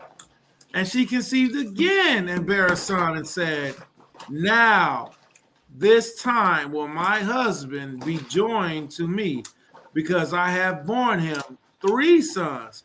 Therefore was his name called YAHAWAH. Boy, he enjoying the worlds, having back-to-back churns. Back-to-back what? Back-to-back churns, so they say in the dirty South. Churn. Okay, for somebody who don't like the world or just want to be monogamous, you should have a lot of babies laying with his wife Leah worlds. Go ahead. Verse 34. And she conceived again and bare a son, and said, now this time will my husband be joined unto me, because I have borne him 3 sons. Therefore was his name called YAHAWAH. And she conceived again and bare a son. And she said, now will I praise Yahweh. Therefore she called his name YAHAWAH, and left bearing. Repeat after me. The elder will repeat from the reader, and then all of the people will repeat from the elder. Kal Shaddai. Kal Shaddai. The bar YAHAWAH. The bar YAHAWAH. Na'isha. Na'isha. Wa Nashamai. Wa Nashamai. All that Yahweh has said. All that Yahweh has said. Will we do. Will we do. And hear. And hear. All praise the Most High. This is a wonderful Torah portion reading. We learned so much about marriage and polygyny. And also we learned about our forefathers. Now, what I would encourage everyone to do is, the subject matter still isn't done. What I want to encourage everybody to do is to read the names of the forefathers, find out what are their names, but not only find out what are their names, but find out what are the meanings of their names. All right. There is a book that was found in the Judean Discovery Scrolls, which means basically the Dead Sea Scrolls. It was found intact. All right. And it was written in Paleo Hebrew. And this book is called The Testament of the Patriarchs. So I don't know if anybody would like to learn, but when I learned about Judah, I was more solidified in who I was pertaining to my tribe. So with that being said, you know, our forefathers, just like our forefather Jacob, when he passed away, Genesis chapter 49, he left a testament to his children. And the same thing happened with all of our forefathers. When they passed away, they all left a testament saying, this is what will happen to you in the last days. Judah did and said the same thing, just like Levi, Simeon, Gad, Reuben, Manasseh, Ephraim, Naphtali, Benjamin. All of the forefathers left a testament, said what happened to them. So it's not that we go off of the 12 tribes chart based off of Ariah or based off of any one man. The 12 tribes chart is actually based off of Genesis chapter 49 and Deuteronomy chapter 33, based off of the prophecies, what the Most High said will happen to the 12 tribes. So with that being said, this is an excellent Torah portion reading. I have to meet with Maharawchaa, YAHAWASHI, and the other brothers over at the community. And I'm so sorry, man, that I wasn't able to get through this whole thing. But I can lead this up, Maharawchaa, or everybody, if you all would like to finish with Zaquan Maharawchaa, I'll encourage you to do so on his Facebook and on his YouTube. But unfortunately, I myself, I have to go and get with YAHAWASHI and the rest of the community that's here in the city gates of Dayton, Ohio. So, Zaquan Maharawchaa, man, before I step to the side, you got anything you want to bring out? Nah, I'm just saying that all praise go to the Most High. It's 3:39. We got probably like an hour and a half here. That's great, man. You brought out a lot of jewels. You brought a lot. If y'all seen some edification of what the elder was bringing out, put a 7 up in the room. If y'all thought that what he was saying was a waste of total time and you didn't learn anything, and you could have learned the same thing from watching Sesame Street, put a 3 up in the room. But if you disagree with that and you found that you heard some valuable information, put a 7 up in the room. I know that I always learn whenever I'm hearing the things that the Zaquanian bring out. You know, very young in the truth, and I think that all of us have room to grow. Something that I'm very grateful for is the experience that the Most High brought through Zaquan Maharawchaa. All that how I said we do in here. Look at the sister Nawah Yasharah. She said, "Kala Sharad the body Hawa not Aisha wa not Shamai." Great job. Look at you putting that Paleo Hebrew up there. Nanya put a 7 up in the room.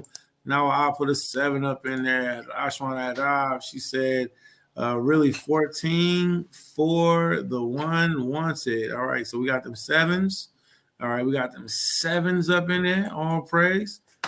Okay, all praise. All right, well, let me give a sincere salute to everyone who read, who built, who studied with us. Zaquan, are you going to continue with the Torah portion? When I go over YAHAWASHI, they're already doing this. So I'm going to pick up from over there. Yeah. I mean, let's pick up from over there now. You send the link. Let's pick up from over there. And I'll just join in. Well, he's going to be doing his own thing, and I'm going to be joining in on what he's doing. Okay. Is he going to go live so I can watch it? Possibly, probably. But, you know, YAHAWASHI's got his own Reubenite mentality. So and what I would suggest, man, if the people can continue to follow you, is only like, 4 more chapters, 3 more chapters. I can continue. Yeah, so this week's you gonna leave your computer up and running though? I gotta take this, man. Genesis chapter 32. Just pick it back up and everybody join back on your stream. Excuse me. You know what? Or actually, I could leave it running. Would you do something for me? Would you give me a call when you finish? Yeah, I could call you. I mean, who wanna stay in the class? Put a 1 in the chat if y'all want me to continue. If you don't want him to continue, put 6,483. All right. Put a 1 if you want to continue. Put 6,483 if you don't want him to. If y'all want to see more of Maharawchaa, all right, and hear the teaching that the Most High is giving them with this Torah portion, put a 1. If you don't want to hear more, put a 687,003. I forgot what number I said. All right. So look, I'm planning on doing a class. What I was saying earlier, sex, it's not marriage, part 2. You gotta put me in there.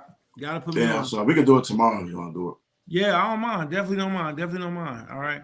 So what I'm encouraged, man, is if you don't mind, man, pick it up from your Jones. I gotta take the laptop. Well, we got some ones that are floated up in. Nunya said, Nawad said, you know, one. You want to keep it going?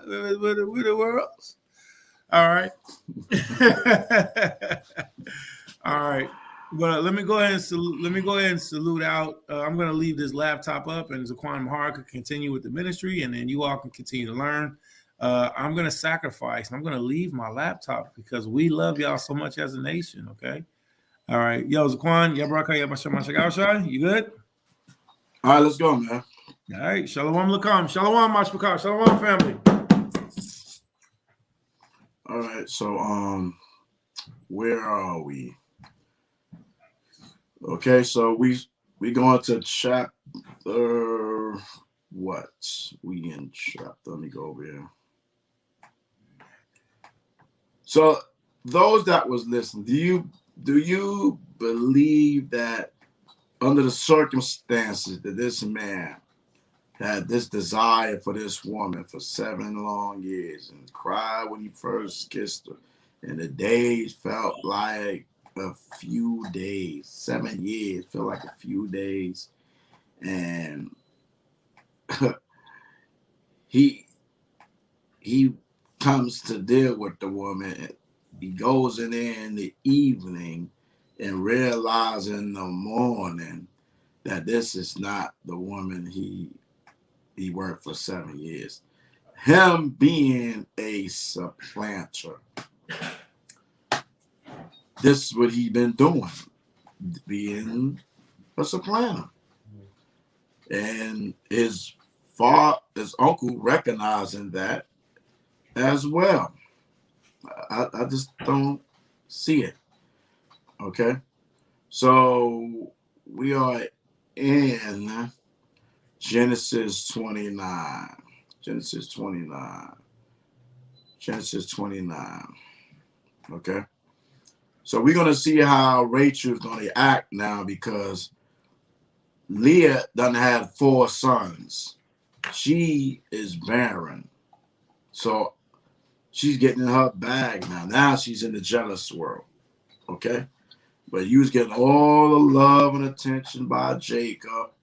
And so now the Most High came to the rescue for Leah, okay, and open her womb. See, this is why you have to have faith in the Most High, no matter how hard things is going. If you be sincere and you trust in the Most High, He'll deliver you. So this woman being in this relationship where their husband favor the other wife over her, but then the Most High intervened and opened her womb, and she had 4 sons back to back, where her other sister had none. Now what? You see what I'm saying?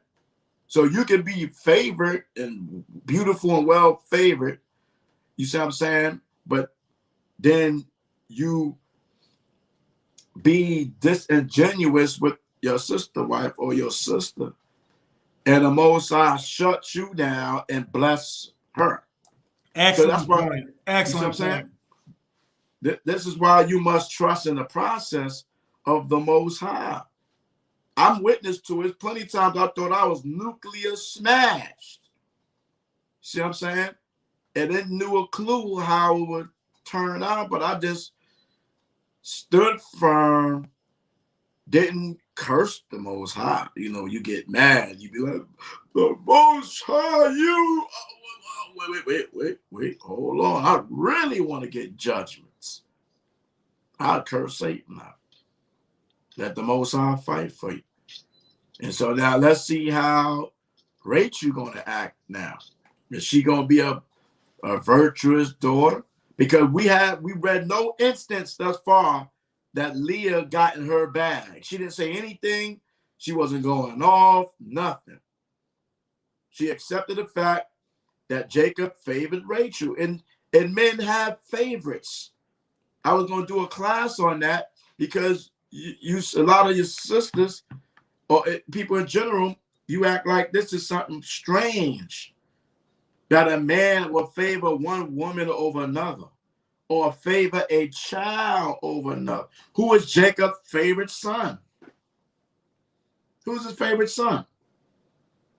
Joseph. Joseph was his favorite son. Then Benjamin. The Most High honored Judah. Okay, there's plenty of scripture that shows you and speaks about favoritism. The Most High chose Israel over everything he created. The Most High chooses the lily over the rose. And you women think that if somebody give you roses, they gave you the world. But the Most High says the lily is his favorite plant, his flower. So won't you give the woman, right, dozens of lilies? Because the Most High preferred lilies over the rose. The Most High favored the lamb over any other beast. Right? A lamb is tender, right? That's why we call the Lord sheep of the house of Israel. We consider them lambs. So it's like people don't want to keep it real about stuff. You see what I'm saying? We all have favorites. You can sit there and lie to yourself all you want, but you have favorites. My aunt told me that she had a favorite child, but she wouldn't tell the children that. But she had a favorite. Out of her 8 children, my aunt had 8 children. And she says she has a favorite child. You always have favorites. Okay? So we got to be real with ourselves, man. Be real. At least try to be real. Great goodness. You see what I'm saying? Okay? All right. Good. You say you have a question? Huh? Genesis, you have a question about what? You said that was Genesis 29, right? That was Genesis 29. We're about to read Genesis 30. Can you repeat what that verse said one more time? That first what? Can you read what that verse said? Read the verse? Yeah. About what? Genesis 29. Genesis 29 and what? It says, go back to the Bible. Well, I can read. Give me what you want me to read.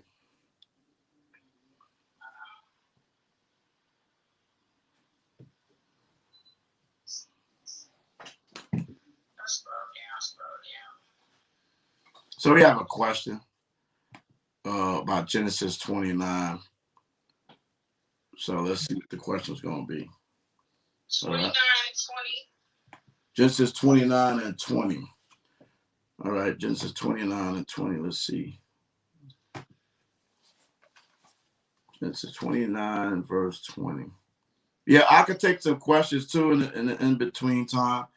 Genesis 29 and 2. And he looked, and behold, a well in the field, and lo, there were 3 flocks of sheep lying by it. For out of that well they watered the flocks, and the great stone was upon the well's mouth. That? Yeah. What about it? I was just reading, and that's the only verse that I didn't quite understand. It was just talking about there was a well that they watered the flocks, a great stone. It was a huge stone that covered the well. And Rachel was bringing, we read this earlier, but you wasn't on the call. And they bought the flocks, and so they had to give the flocks water to drink. So this story, this chapter right here is going into Jacob, Rachel, and Leah, and how he married 2 first cousins, which became his wives. Okay. Right. 2 sisters became his wives, and he favored one over the other. And so verse chapter 30, and talk about the marriage process, how he married Leah before Rachel, and how he consummated with Leah before Rachel, and how he tried to play as if he was deceived, but his name means to supplant. And so you read the scriptures, be like, how you lay with a woman all night long and not know who you laying with, and she's a virgin. Any female that, remember when she was a virgin, ain't no man just ran up in you on the first try. You tell him, hold up, wait, stop.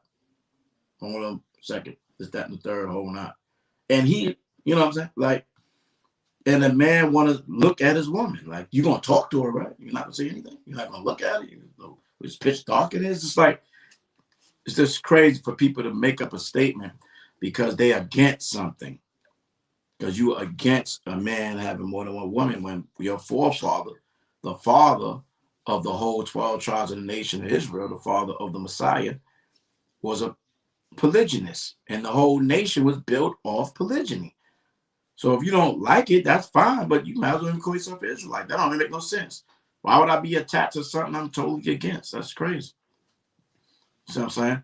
So we reading now concerning how Rachel now is going to feel about her sister wife. She's her actual blood sister, but a sister wife, because she was favored. She was beautiful and well favored.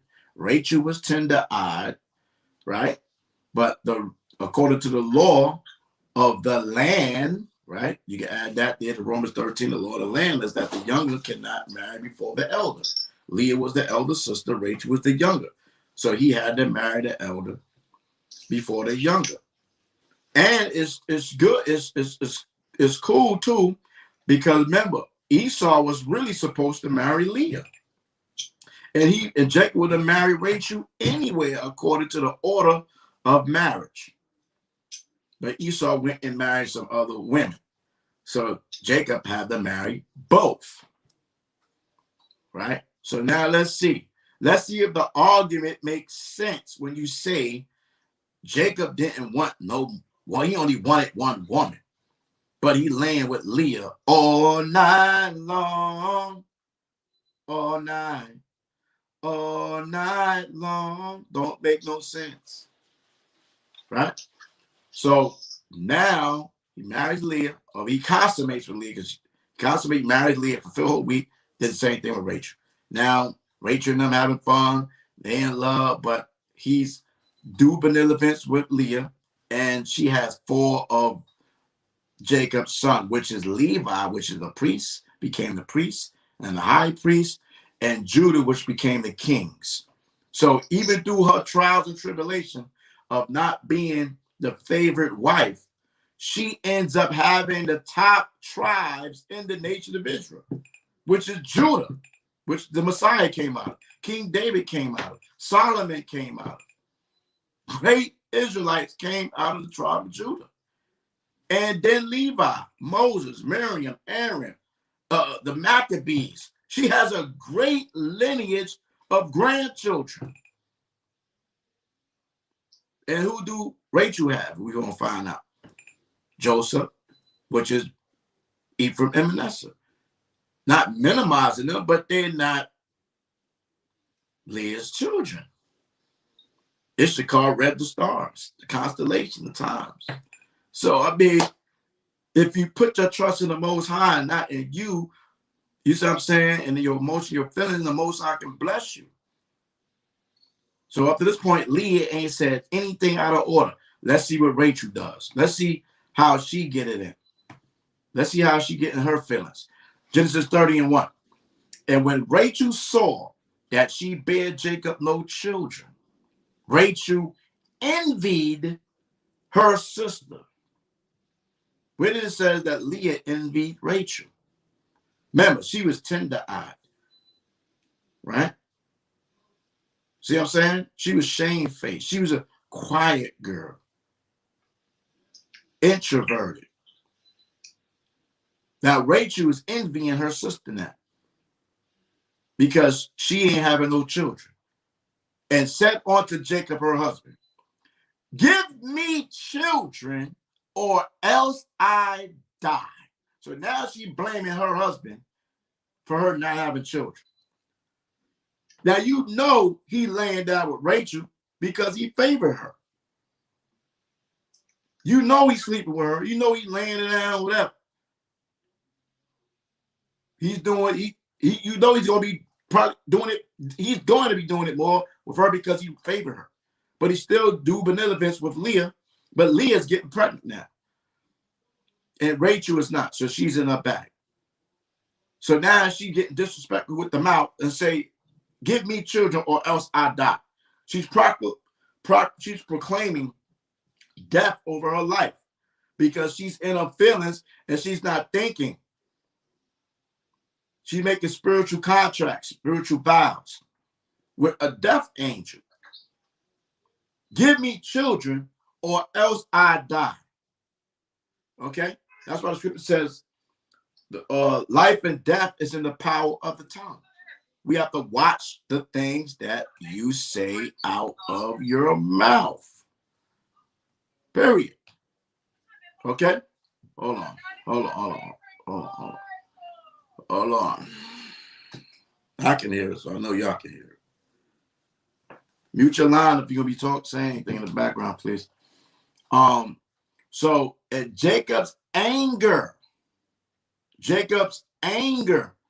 So obviously she was going on for him to get angry. So his anger was kindled against Rachel. Right? So she get this man heated because you tripping. You envy. And you know, I think I did the class on jealousy and envy. That's a wicked spirit to have, to be envied. Right? That goes into murder. That goes into all type of stuff. Okay?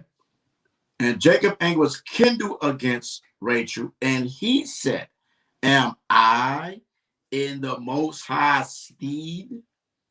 Meaning, like, who have withheld from thee the fruit of the womb? Am I the one that's stopping your womb from being fertilized? I mean, I'm doing my job. You know I'm doing my job. You know when I first met you, woman, I kissed you and I cried. Man, I made a dang vow for 7 years for you. 7 years for you. Then I had to work another 7 years because I took Leah. What are you talking about? The time was like it was nothing for me. You know I love his vow. You know I'm laying with thou. What more do you want me to do? I can't make you be pregnant. At the end of the day, it sounds good. I'm going to get you pregnant. But the Most High is the one that controls it at the end of the day. That's just the truth. So we're going to just regular little conversation. They having a debate. They having an argument. It's contention. And the contention is starting with who? Rachel. Because she's jealous. She's envious. So she's bringing the drama. She's bringing the heat. Okay? That's what's going on. Okay? So if y'all can see that, y'all can hear that, all praise glory to the Most High. So we see who's in their body, who's in their bag. Right? So it says, and she said, behold, my maid Bilhah, go in onto her. So now Rachel is giving him some kuppah, a woman. Here's Bilhah, right? I can't get you pregnant. I can't have no babies by you. Go lay with Bilhah.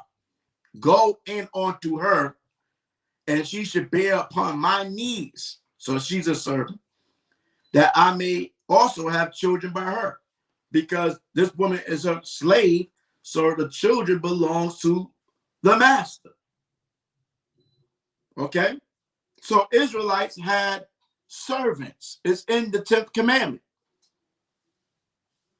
Now, if you don't like, if you're going to say that the commandments is done away with, well, the 10th commandment talk about having handmaids and manservants.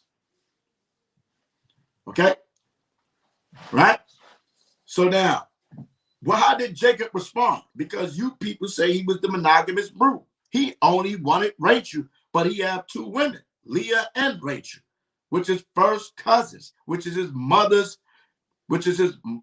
brother's daughters, which is his uncle.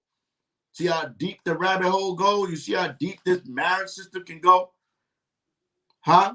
A lot of y'all be like, I ain't gonna marry my cousin. Well, the scriptures did. So don't call yourself an Israelite. Rachel and Leah and the 12 tribes of Israel came from 2 cousins. Bloodline, first cousins. Don't call yourself an Israelite. That's just that. Why hold on to something that you just that's the tasteful. I can't phantom that. But if it wasn't for that, you wouldn't be here, Hebrew. How about that? Disrespect your own people, your forefathers, your foremothers. But you better than them, I guess, in your mind. Right? So, verse 4. And she gave him Bilhah, her handmaid, to wife. And Jacob went in unto her. He didn't say, listen, woman, wait a minute. You know I'm a monogamous man. I only one is thou. But then your father tricked me and brought your sister Leah to me. I was drinking. I didn't know it was you or her, even though I worked 7 years for you, and it only felt like a few days, and I kissed and wept when I kissed you. I ain't know that wasn't you, baby. I don't want no Bilhah. What her name is? I don't want no more Quabah. I'm monogamous. Let's see what he did. And she gave him Bilhah, her handmaid, to wife, and Jacob went in unto her. Woo, boy. Why would he do that if he ain't wanted your order? He didn't even want Leah. He wanted only Rachel. So why he get Bilhah? Why he got the Bilhah worlds? See, you see, the statements y'all make, this don't make no sense. It's called reading and comprehension. It's more detailed than that as well, though, when you read it. It's more skills, right? But and Bilhah conceived and bare Jacob a son. Right? And the Most High allowed that to happen with the quickness. Rachel's still over there with no children. Leah had 4, boom. Now the handmaid gonna get a baby by him. Why? What's wrong with Rachel? Favored deceitful beauty is man, but she that feared the Lord, she shall be praised. What's wrong with Rachel? Why is she not having this baby? Could it be a judgment between Jacob and her? I mean, but how's this a judgment? Because Jacob is getting blessed through his children. Scripture says the children is a joy to a man. So he's getting blessed through Leah. And now the handmaid. That's 3 worlds. 1, 2, 3. 3 worlds. I'm just reading what the Bible says. Right? Verse 6. And Rachel said, the Most High have judged me. Right? Because how did he lay with her that quick and bam? Right? And have also heard my voice and have given me a son. Therefore, call she his name Dan. Right? We in Genesis 30.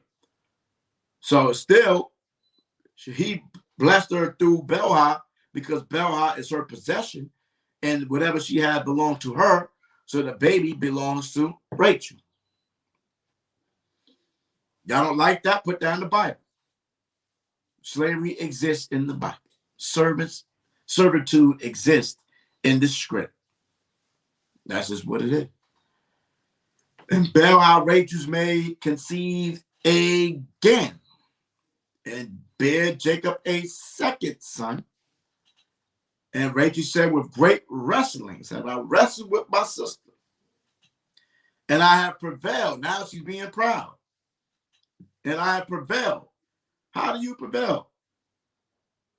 Leah got 4 boys. This is 2 That didn't even come through your womb. They attribute it to you, but boy, you being a little kind of cocky there, huh? Aren't you? And she called his name Naphtali. Now, verse 9. When Leah saw that she had left barren, she said, hold on now. I ain't having no more children. She trying to catch up. She got a little handmaids and all that, having little children for my Jacob. Okay. She took Zilpah, her name, and gave her Jacob to wife. Now, why did not Jacob refuse here? This is how you must think when people make statements. If Jacob only want one woman, why is he now with four? Why he's not making a case about this last one? All right. In order for him not to take more wives, he had to enter in a covenant with Laban not to take more wives. Do you know that? Do you know that he had to make a vow and a covenant with with Laban not to take no more wives? Because that man was going to take wives. Period. Okay. So it says, when Leah saw that she had left barren, she took Zilpah, her maid, verse 9, Genesis 30:9, and gave her Jacob to wife. And Zilpah, Leah's maid, bare Jacob a son, Salah. And Leah said, a troop cometh. And she called his name Gad. And so Gad is Leah's son as well. And Zilpah, Leah's maid, bare Jacob a second son. And Leah said, happy am I, for the daughters will call me blessed. And she called his name Yasharah. So now Leah has 6 children in total, 4 from her womb. Okay. And Reuben went in the days of the wheat harvest and found mandrakes in the field and brought them unto his mother Leah. Then Rachel said to Leah, give me, I pray thee, of thy sons mandrakes. Right? So mandrakes supposed to be like an aphrodisiac, something that helps the man potencies and things of that nature. Right? And she said unto her, is it a small matter that thou hast taken my husband? Now, this is the first time you hear Leah claiming her husband, right? Because she's actually the first wife, but first, second, third, whatever. That's one of the things, I'm first and I'm second. You the first wife, but you the devil. What does that mean? Okay. So, it's a small matter that thou hast taken my husband. What she mean by that? Because Jacob favored her, right? So he would naturally move towards her. You see what I'm saying? Because he favors her, right? And that's just what it is. So that's why she said, you have taken my husband because you have his heart. You have his heart. Dang, what do you get mad about? I'm having his children, but you got his heart. I'm having all his children, but you have his heart. I have his children. He's going to love me through my children. But he loved you because he just loved you. Okay? It's not like you don't love Leah. He just loved or favored Rachel more. Okay? And that's just that. I mean, you get in your bag, be a Leah if you're in this type of relationship, be a Leah. Because Leah was blessed. Okay? And she ain't addressed her husband Jacob, and started fussing with him about nothing. She's talking to Rachel. Right? And Rachel initiated the conversation. And what does thou take away my son's mandrakes also? Now I'm going to take my husband, now I'm going to take my son's mandrakes. And Rachel said, therefore he shall lie with thee tonight for thy son's mandrakes. So obviously they had an arrangement. Sleep with me, sleep with her, whatever the case is. Or since you're saying that he favors to be with me, okay, he favors to be with me. He probably, you can't make a man be on a schedule. He chooses his own schedule. If he want to be with you for these numbers of days or whatever, lay in the bed, whatever. Remember, Jacob has his own tent anyway. So the question is here, the statement is, therefore he shall lie with thee tonight for thy son's mandrakes. Lie, sleep, right? Sex, right? Because remember, Jacob had his own tent too. See, that's another thing. Who says that we have to be in the same bedroom, sleep in the same bed every night? And that's another thing where women get possessive, because he's sleeping in my bed. He's supposed to be in my bed, my bed, my bed. So when he's not in the bed, you start bugging out. Okay? The man can have his own room, his own bed, his own tent. Okay? Then you got to worry about cleaning up after him in your bedroom.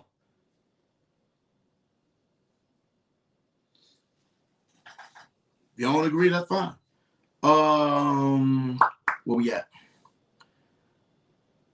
Verse 16. And Jacob came out of the field in the evening, and Leah went out to meet him and said, thou must come in unto me. So she went out to be her husband, and Jacob came out the field in the evening. So he was working. He was a working man. He came from work in the evening. And Leah went out to meet him and said, thou must come in unto me. For surely I have hired thee. You are for hired now. For thy son's mandrakes, and he lay with her that night. Okay? Right? So there was a deal going on between the wives. And the Most High hearkened unto Leah, and she conceived and bare Jacob the 5th son. So she had 5 sons from her womb, 2 from her handmaid. So she'd have 7 children now. Right? And Leah said, the Most High have given me my hire, because I have given my maiden to my husband. Right? She gave him a maiden. She gave him a woman. How many of you sisters will bring a wife or a maiden to thy husband in the chat? If you will bring him a wife, put a 7 in the room. If you won't bring him nothing, put a 0 in the room. Be real. That's Leah behind. My name is Bonquicious. My name is Sister Malacca. A moth. Okay. So and verse 19. And Leah conceived again and bare Jacob the 6th son. So now, excuse me, she has a total of 8 children attributed to her. 6 from her womb, 2 from her handmaid. Okay? And Leah said, the Most High endued me with a good dowry. Now will my husband dwell with me, right? Or dwell with me means stay with her. He probably was always in the tent with Rachel, or always with Rachel, or chilling with Rachel. Then he come and do his juvenile events and this, that, and the third with Leah. Now she's saying, now I'm sure you're going to dwell with me. Right? See? Where's Leah being a demon? Okay? The Most High is blessing her with the children. She's not alone. She has 8 children. So when Jacob is out in the field working and handling his business, who's alone and who's not alone? Leah is not alone. She's busy with the children.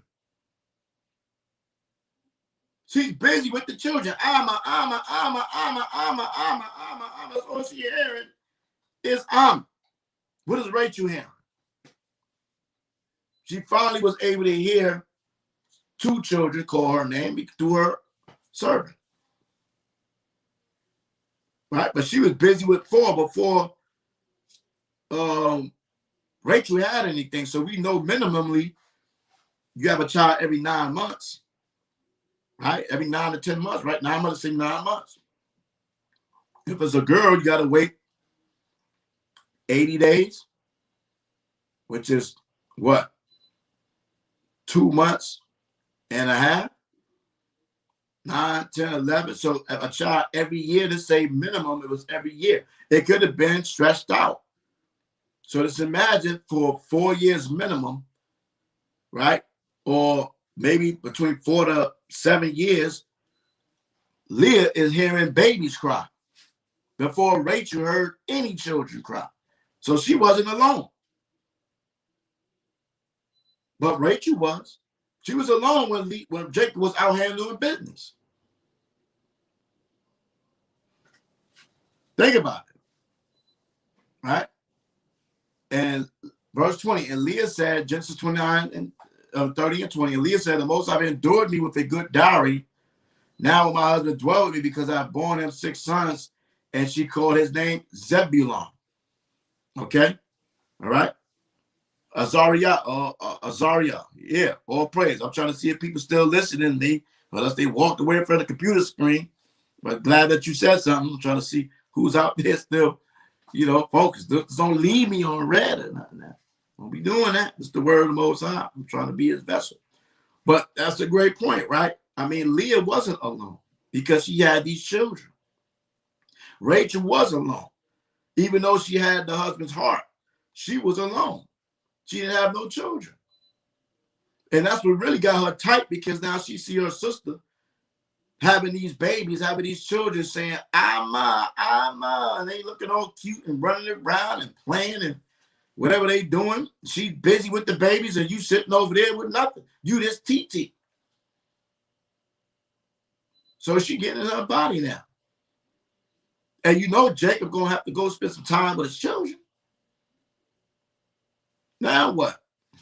You see what I'm saying?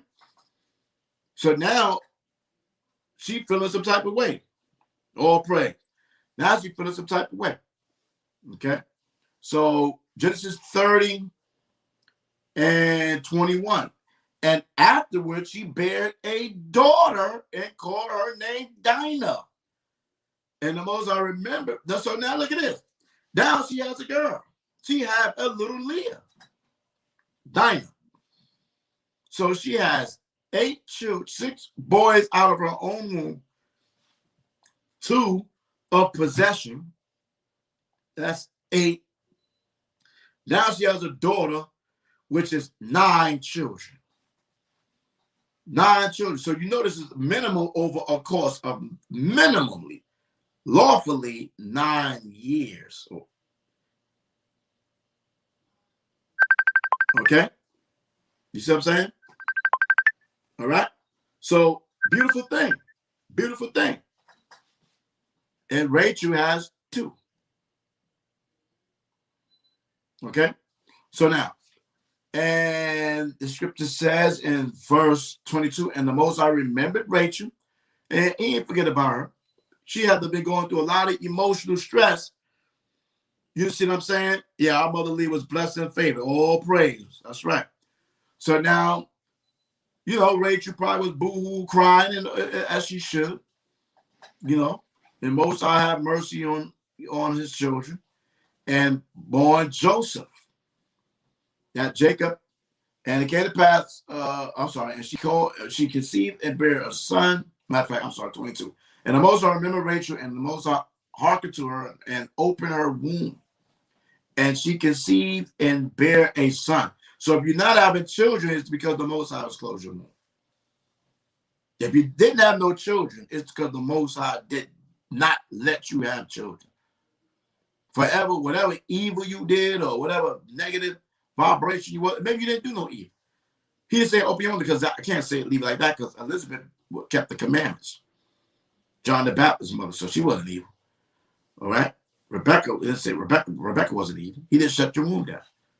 Okay? And now you have to, and all these occurrences, prayer was happening. And then the Most High opened the womb. Okay? So, and the Most High remembered Rachel, and the Most High hearkened to her, right? Hearkened to her, so she was praying. If he hearkened to her, she must was praying. And opened her womb. And she conceived and bare a son and said, the Most High have taken away my what? Reproach. That's a beautiful part there, reproach. See that? Take away my reproach. Why? The blame game. She's blaming her husband, Jacob, for her not having children, when it's actually the Most High, YAHAWASHI, closing her womb. So she's blaming Jacob.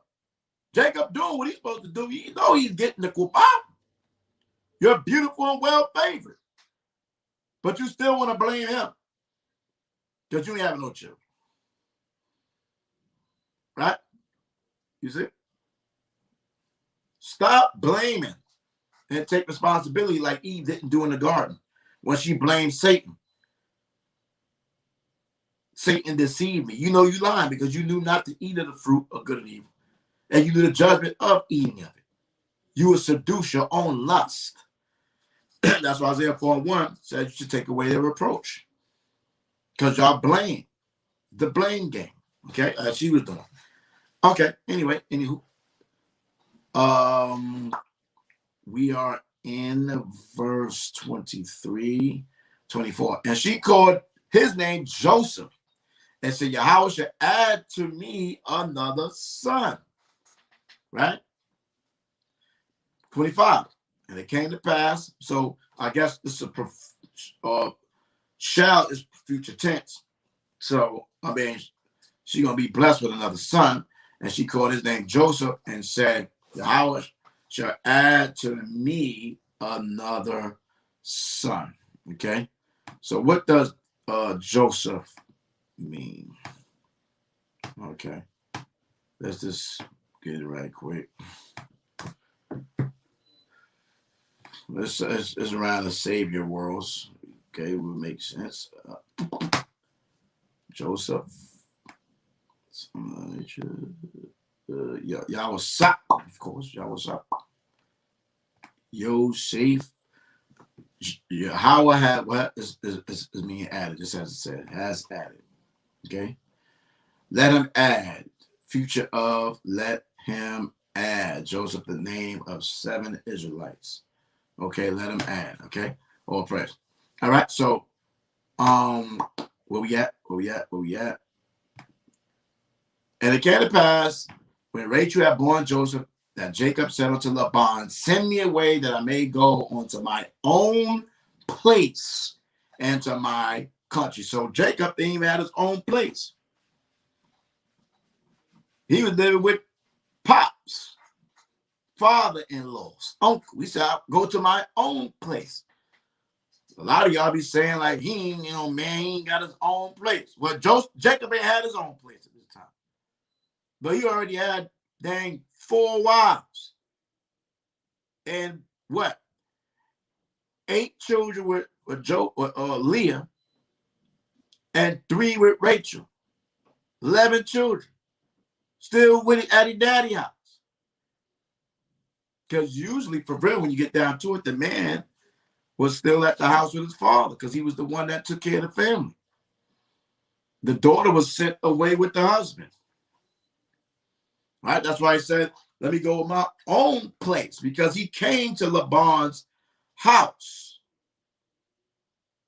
Right? His father's name is Isaac. Okay? So he's like, listen, I need to go to my own place. Okay?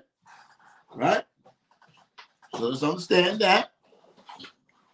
Hold on, let me get this thing together here for a second, Boca Short. Battery's going up.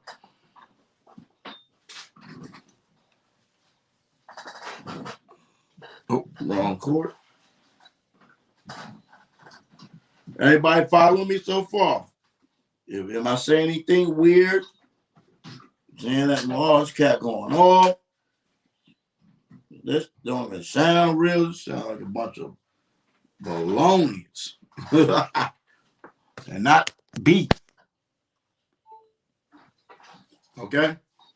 So give me my wives and my children. So that's what I said. I may go to my own place and to my own country. He's not from there. He want to go back to his own home. Right? Give me my wives and my children for whom I have served thee, and let me go, for thou knowest my service, which I have done thee. So he's like, man, 14 years, man. I've been here a minute, man. It's time for you to dip. Right? And Laban said to him, I pray thee, nephew, if I have found favor in thine eyes, tarry. For I have learned by experience that YAHAWAH hath blessed me for thy sake. Boy, he laying it on thick. He laying it on thick, boy. Right? He like, man, this boy here got me balling. You know what I'm saying? Like, shoot, I got all these grandchildren and all that I got. You know what I'm saying? Cattle's probably stepping up. Right? Because he working for me. He doing his thing. Right? And he said, appoint me thy wages, and I will give it. So now this man, he still want to give him more wages. Like, what else I can pay you? You got my 2 daughters. What else can I give you if I don't want you to go? Stay with me as slave. Right? And he said to him, thou knowest now that I have served thee, and how thy cattle was with me. Right? For it was little which thou hadst before I came. So they had as much, right? So he see the blessings that the Most High is blessing this poly man. How about that? This poly man with 4 consenting wives, not being damn Jezebel demons, having children, right? You know, we got Rachel going off. There's only one mention was going off, being a little with the mouth game. Okay? You see what I'm saying? And his father's house, his father-in-law house is being blessed because of him. Because of this polygynous family makeup right now. How about that? And he said, verse 29, he said unto him, thou, Genesis 30:29, and he said unto him, thou knowest how I have served thee, and how thy cattle was with me, for it was little which thou hadst before I came, and it is now increased unto a multitude. How I have blessed thee since my coming. And now when shall I provide for my own house also, because I'm making you rich, man. I'm bigging you up. I'm working, doing all this stuff for thou. Because thou, you know what I'm saying? First, I put myself in the bag for saying I'm going to work 7 years for Rachel. Okay? And this for arguing for both sides. And then you tricking me. And now I'm going to work another 7 years. Or I try to trick you because you were trying to trick me. We both trying to trick each other. And now I got tricked on another 7 years working for the Kubah. Now you still want me to work some more for thou? That man playing a game. That man playing a serious game, right? Okay. And he said, what shall I give thee, son? And Jacob said, thou shalt not give me anything, Negro. I don't want nothing. Nothing at all, bro. You feel me? I want to go and provide for my fams. That's what I want to do. I don't know what you talk about, dog. Now you getting on my nerve. I'm just tell you that right now. Okay, I'm making sure my charge is working. Tripping. Okay. So this is what's going on here, okay? All right.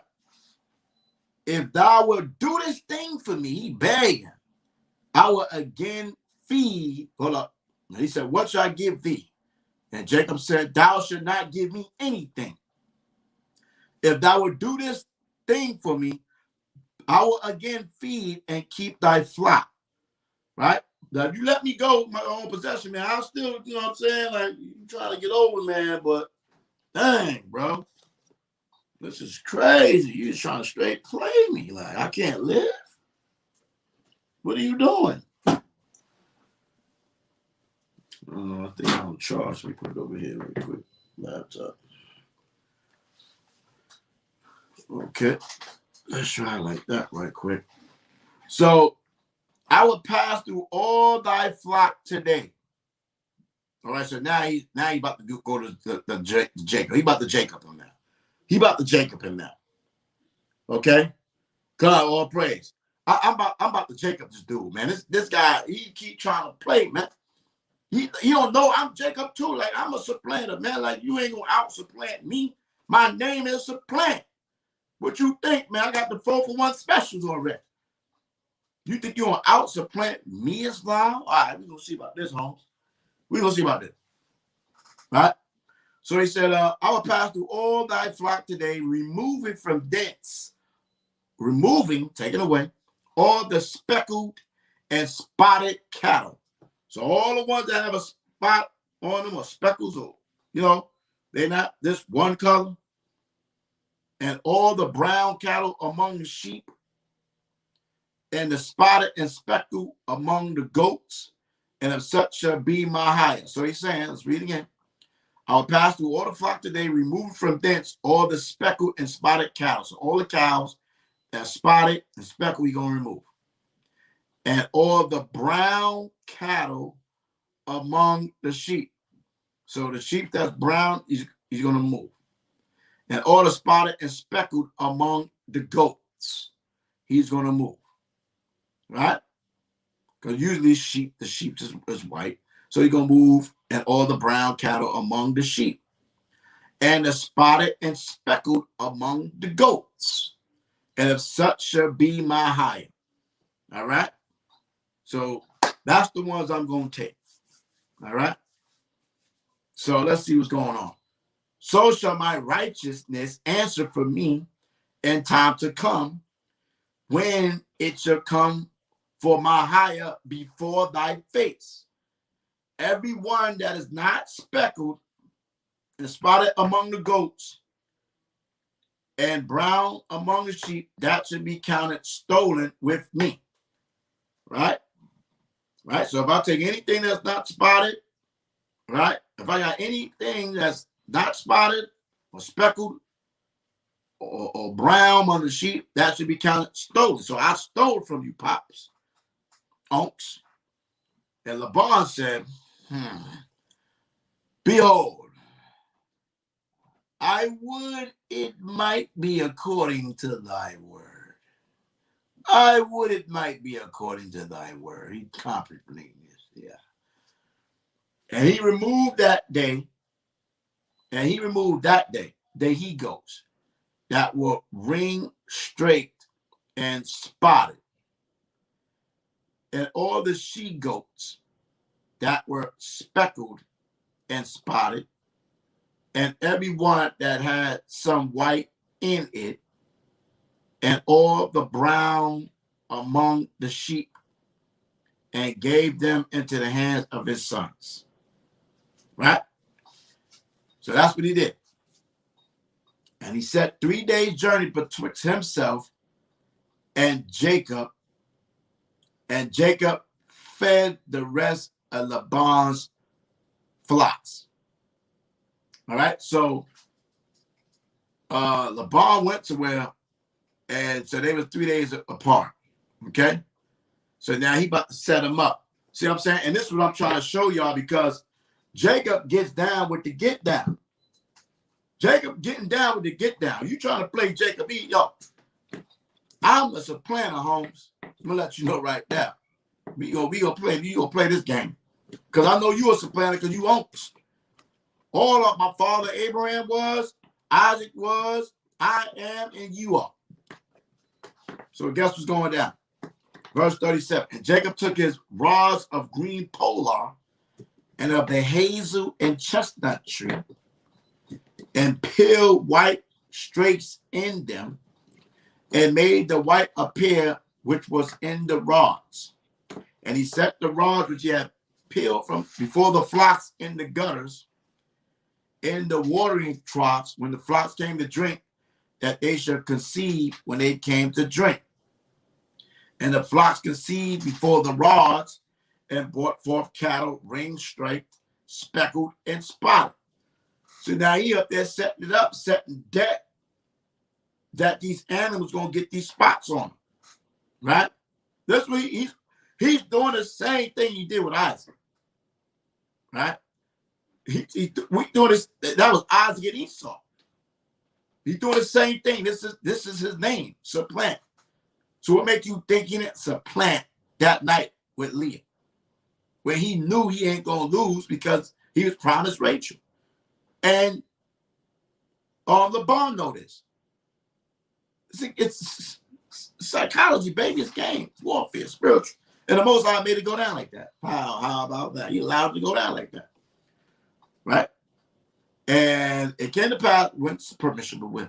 And it came to pass, whensoever the stronger cattle did conceive, and it came to pass, whenever the strongest cattle did conceive, that Jacob laid the rods before the eyes of the cattle in the gutters, that they might conceive among the rods, right?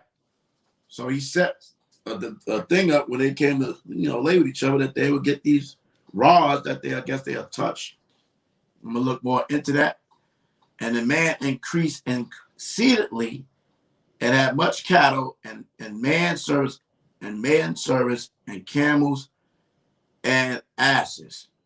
So what I'm going to do, I'm going to look up some of these things. Hold on, let me look up this thing real quick. Let's see what that ring start means. Let me go to the Google letter right quick. Let me make sure I know exactly what's being said before I go into the Bing doctrines. Brother, you're going off. Bringing forth the doctrines, brother. But this is the story. It's just showing you the process of things, how Jacob was a supplanter, man. He's a supplanter, period.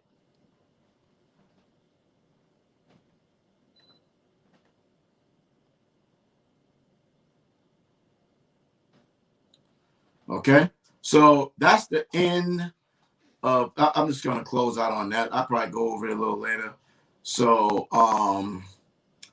Yasharah, the bar YAHAWAH, Maharawchaa, Wanashamai. All that Yahweh has said, we will do and hear. Okay, so that's chapter 31. Okay, I'm gonna be honest. It's 4:41. I usually don't get fatigued in the scripts, but I am getting a little fatigued today for some reason, I guess. If y'all want me to continue, I will continue.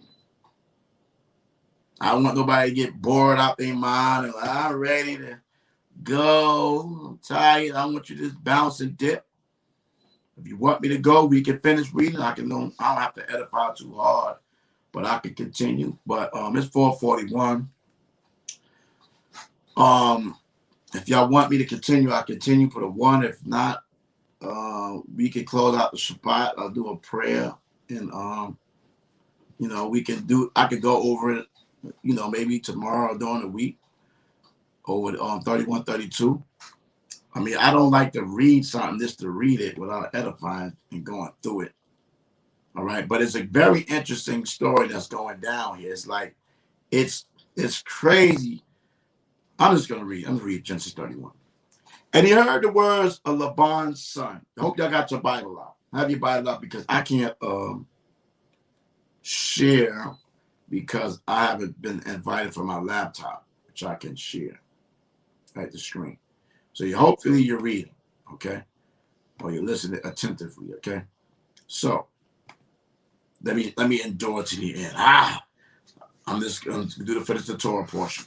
And he heard the words of Laban's sons, saying, Jacob hath taken away all that was our father's, and of that which was our father's have he gotten all this glory. So Laban had sons. going back to when Rachel was keeping the little flocks that they had. And Jacob beheld the countenance of Laban, and behold, it was not towards him as before. Right? So I'm thinking, and I'm going to have to go into it if he, because something had to do with them conceiving and having children. Or how he may have manipulated something that they ate, and then they had children, and then the kids came out with these spots and stuff like that. And now the Most High blessing Jacob through the kids that these flocks is having, and now Laban is finished because he made a vow to, he made a spiritual vow that that's what's up. Okay. Right? Okay, because it mentioned about conceive. So it's something that they put together that these animals will come out like that. Okay, but anyway. Verse 2. This is 31 and 2, Genesis. And Jacob beheld the countenance of Laban. You can tell a man by his countenance. And behold, it was not towards him as before. Now it's not the loving pops. Now or unks. It's the suspicion. It's the evil suspicion. It's the jealousy world's coming in. And YAHAWAH, verse 3, said unto Jacob, return unto the land of thy fathers, into thy kindred, and I will be with thee. Right? So here go that statement to Jacob about what we read earlier. And so he's telling you, I'm with you. And he's telling you, you're going to return to the land of thy fathers, into thy kindred. Okay? Okay? But remember that other part said, dust of the earth. So that part can't possibly be then at all still. But it's part of it. And verse 4. And Jacob, all praise Azariah, and Jacob sent and called Rachel and Leah to the field unto his flock, and said unto them, I see your father's countenance, that is not towards me as before, but the power of my father have been with me. So how is they being relatives that he's saying that the power of my father? Because the Most High was dealing directly with Abraham, Isaac, and with Jacob, not the other brothers. Directly with Abraham, Isaac, and Jacob. That line, that lineage of Terah, not Lot's children, not Noah's children, but Abraham's offspring, and through Isaac, not Ishmael, not the children of Keturah. So you can be of the same family, of the same loins and lineage, Negro. Doesn't mean the Most High is going to be dealing with that other sons. Just in the case of Solomon and Nathan. The promises was given through Solomon. Period. Not through Nathan. Pull a scripture. All right. Sorry about that one. And you know, verse 5. He said, I see your pops, man, conscience, man. It's not good for me. I got to bounce, basically. Right? Verse 6. Genesis 31 and 6. And you know that with all my power I have served your father, and your father have deceived me. So he go right there and say he deceived them. So I can't go against that scripture there. And change my wages 10 times. But the Most High suffered him not to hurt me. So Laban is a deceiver. This is what I'm saying. He is a deceiver himself. Right? And Jacob is a supplanter. He's a supplanter. And deceive me and change my wages 10 times, but we don't have no record about how this happened. Okay? 10 times. I know, when he had lay with Leah and Rachel. Leah, he said, rock another 7 years. Right? So that's 14. And now he's trying to make him do something else. All right? But obviously, it's other things that was happening. But the Most High suffered him not to hurt me. If he said, thus the speckled shall be thy wages, then all the cattle bear speckle. And if he said, thus the ringstalk shall be thy hire, then bear all the cattle ringstalk.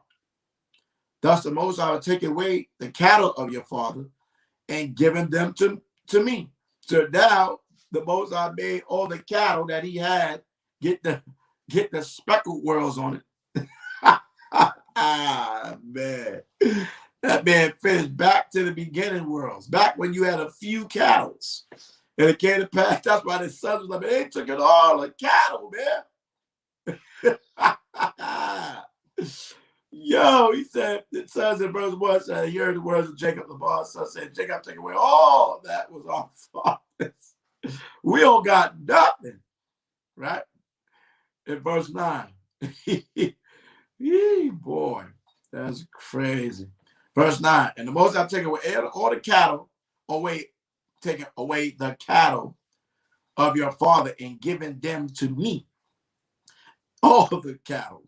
Oh, it says take away the cattle. Okay, you don't add. And the Most High taken, verse 9, and the Most High taken away the cattle of your father and giving them to me. All right. But on the top, the son says all. Oh man. Verse 10, and it came to pass at the time that the cattle conceived. Okay, so it obviously was some potion that they mixed up in the food that they ate, that they made them do this. That I lifted up my eyes and saw in a dream. And behold, the rams which leaped upon the cattle, were ring-stalked, speckled, and gristled. Right? So there was dreams that Jacob was getting, obviously. And the angel spoke unto me in a dream, saying, Jacob. And I said, here am I. And he said, lift up now thy eyes and see. All the rams which leap upon the cattle are ring-stalked, speckled, and gristled. For I've seen all that Laban doeth unto thee. So Laban was doing all type of shicey stuff to Jacob.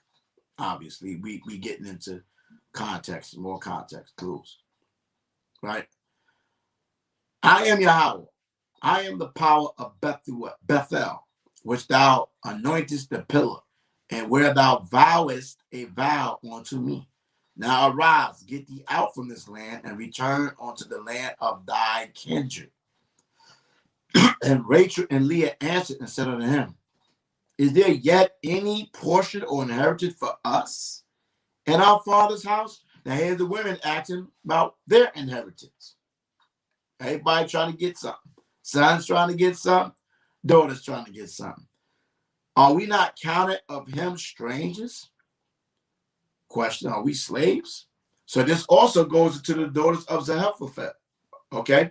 The Manassites that wanted inheritance from their father when they didn't have no sons, that the inheritance fall down to the sons, but to the daughters. See how Genesis be relating to the things that's happening in the law? And Rachel and Leah answered, said to him, is there yet any portion on the inheritance for us in our father's house? Are we not counted of him strangers? For he hath sold us and have quite devoured us our money. Right? So they saying, well, he sold us to you for a dowry, I guess, and have quite devoured also our money. For all the rich with the Most High will take it from our father, that is ours and our children's. Now then, whatsoever the Most High have said unto thee, do. Right? So now they like, hold on, we rocking with you. See what I'm saying? Right? We rocking with you. Because it's almost like they're saying, well, whatever was ours anyway is yours. If it was going to be given down to us, it was going to be yours.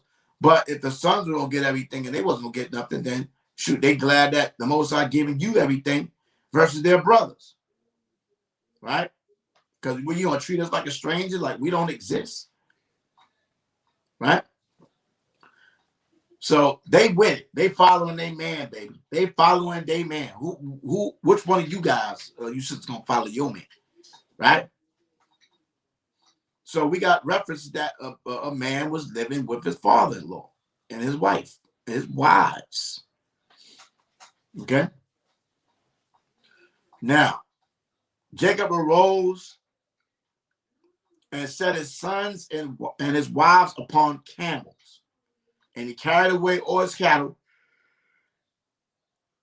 and all his goods which he have gotten, the cattle of his getting, which he have gotten in Pandarim, for to go to Isaac his father in the land of Canaan. So Isaac was still alive,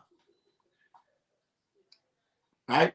And Laban went to shear his sheep, right? And Rachel had stolen the images that were her father's. So that's another reason they had to bounce, because this dude was an idolater. So the Most High is bringing judgments on him, right? They got all type of idols and all type of matters. So they're not keeping, you know, the tradition. Well, they are keeping traditions of their father.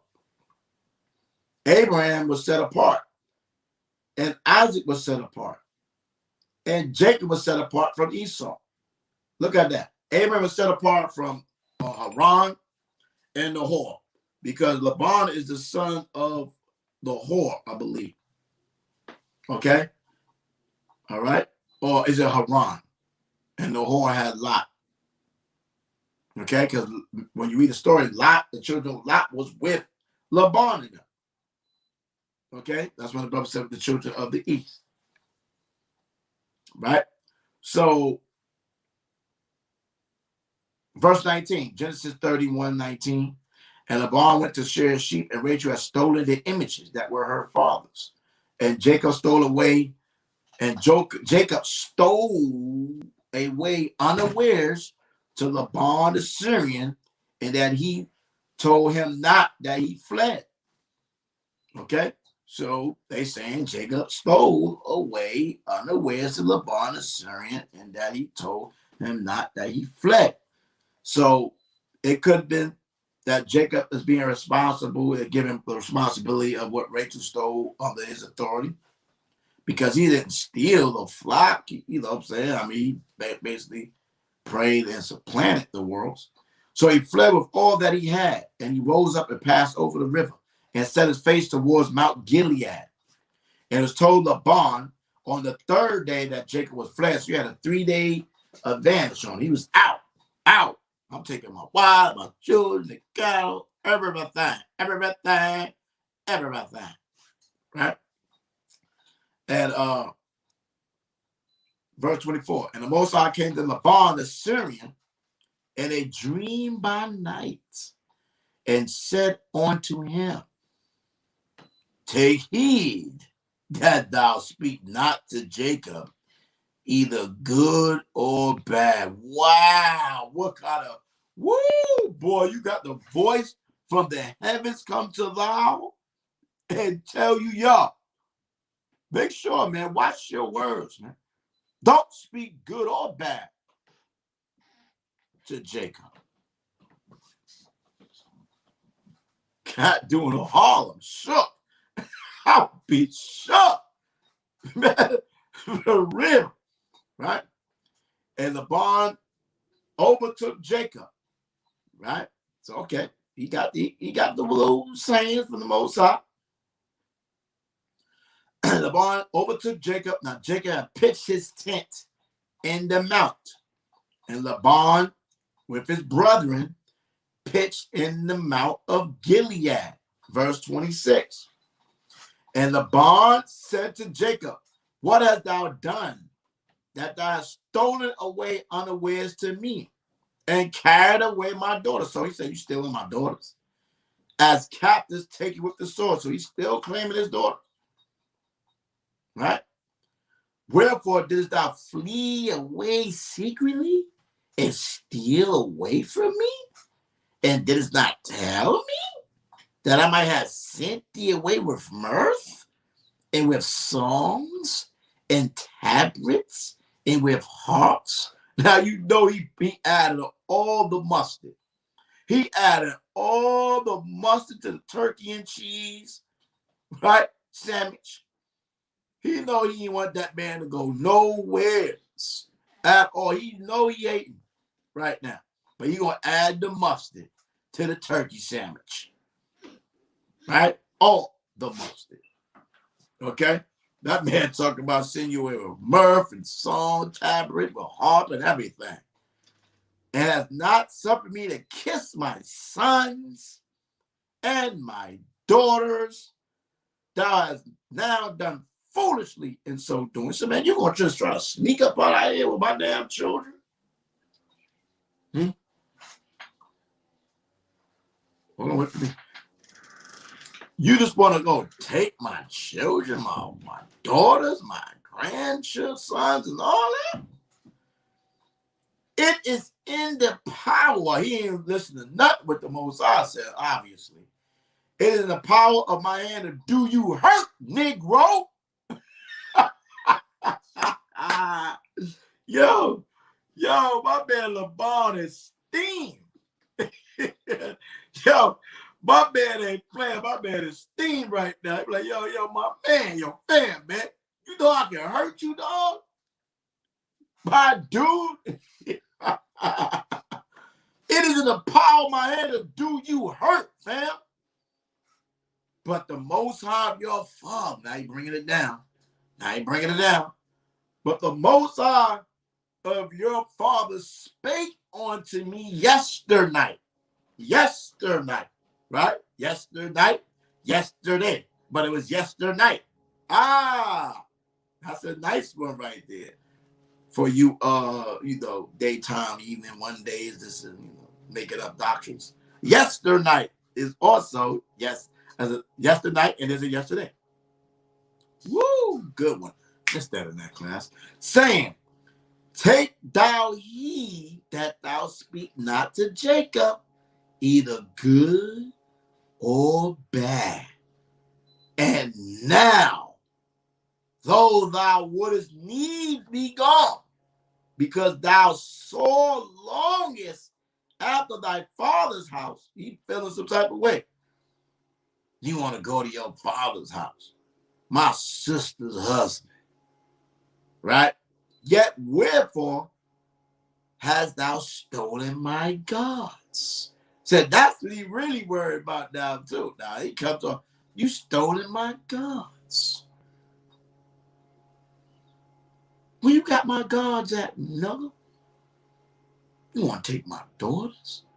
You want to take my sons? You want to take my livestocks? And now you want to take my gods? Oh, man, we got the problem.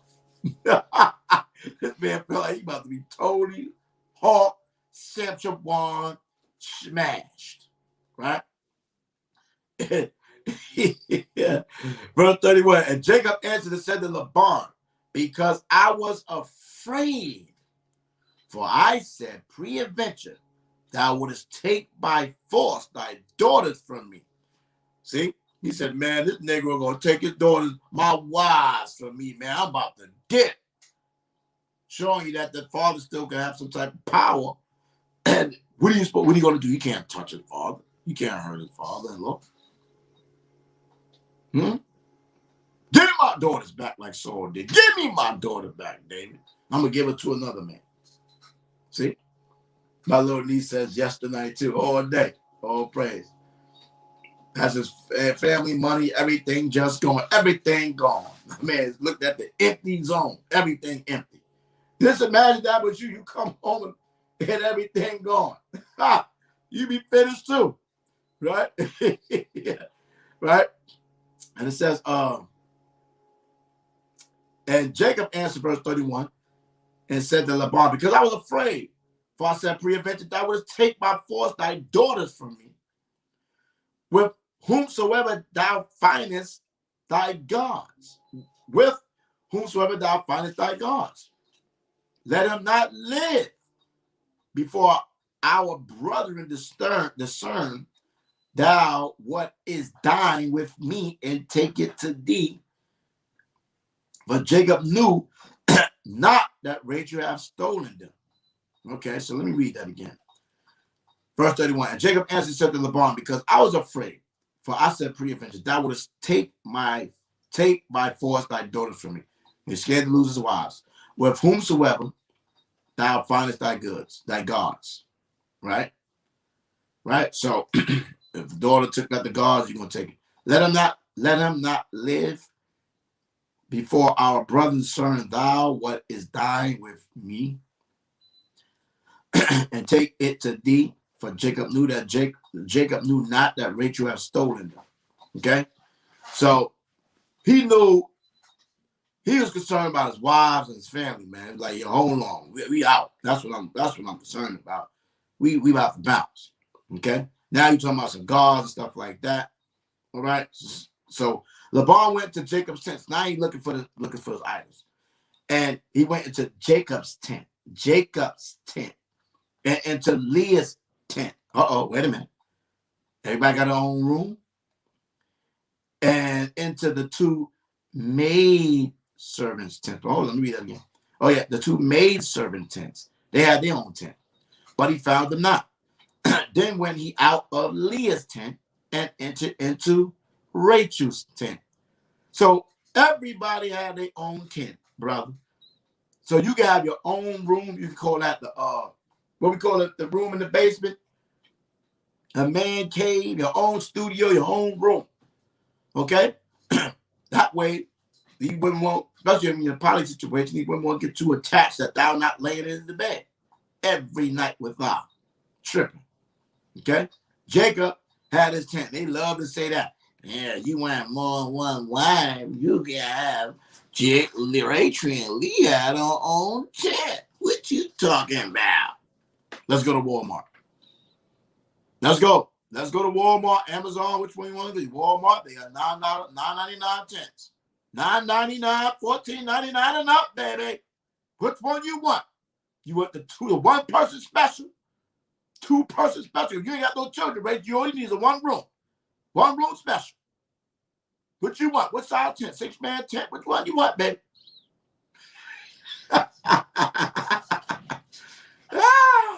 Okay, verse 34.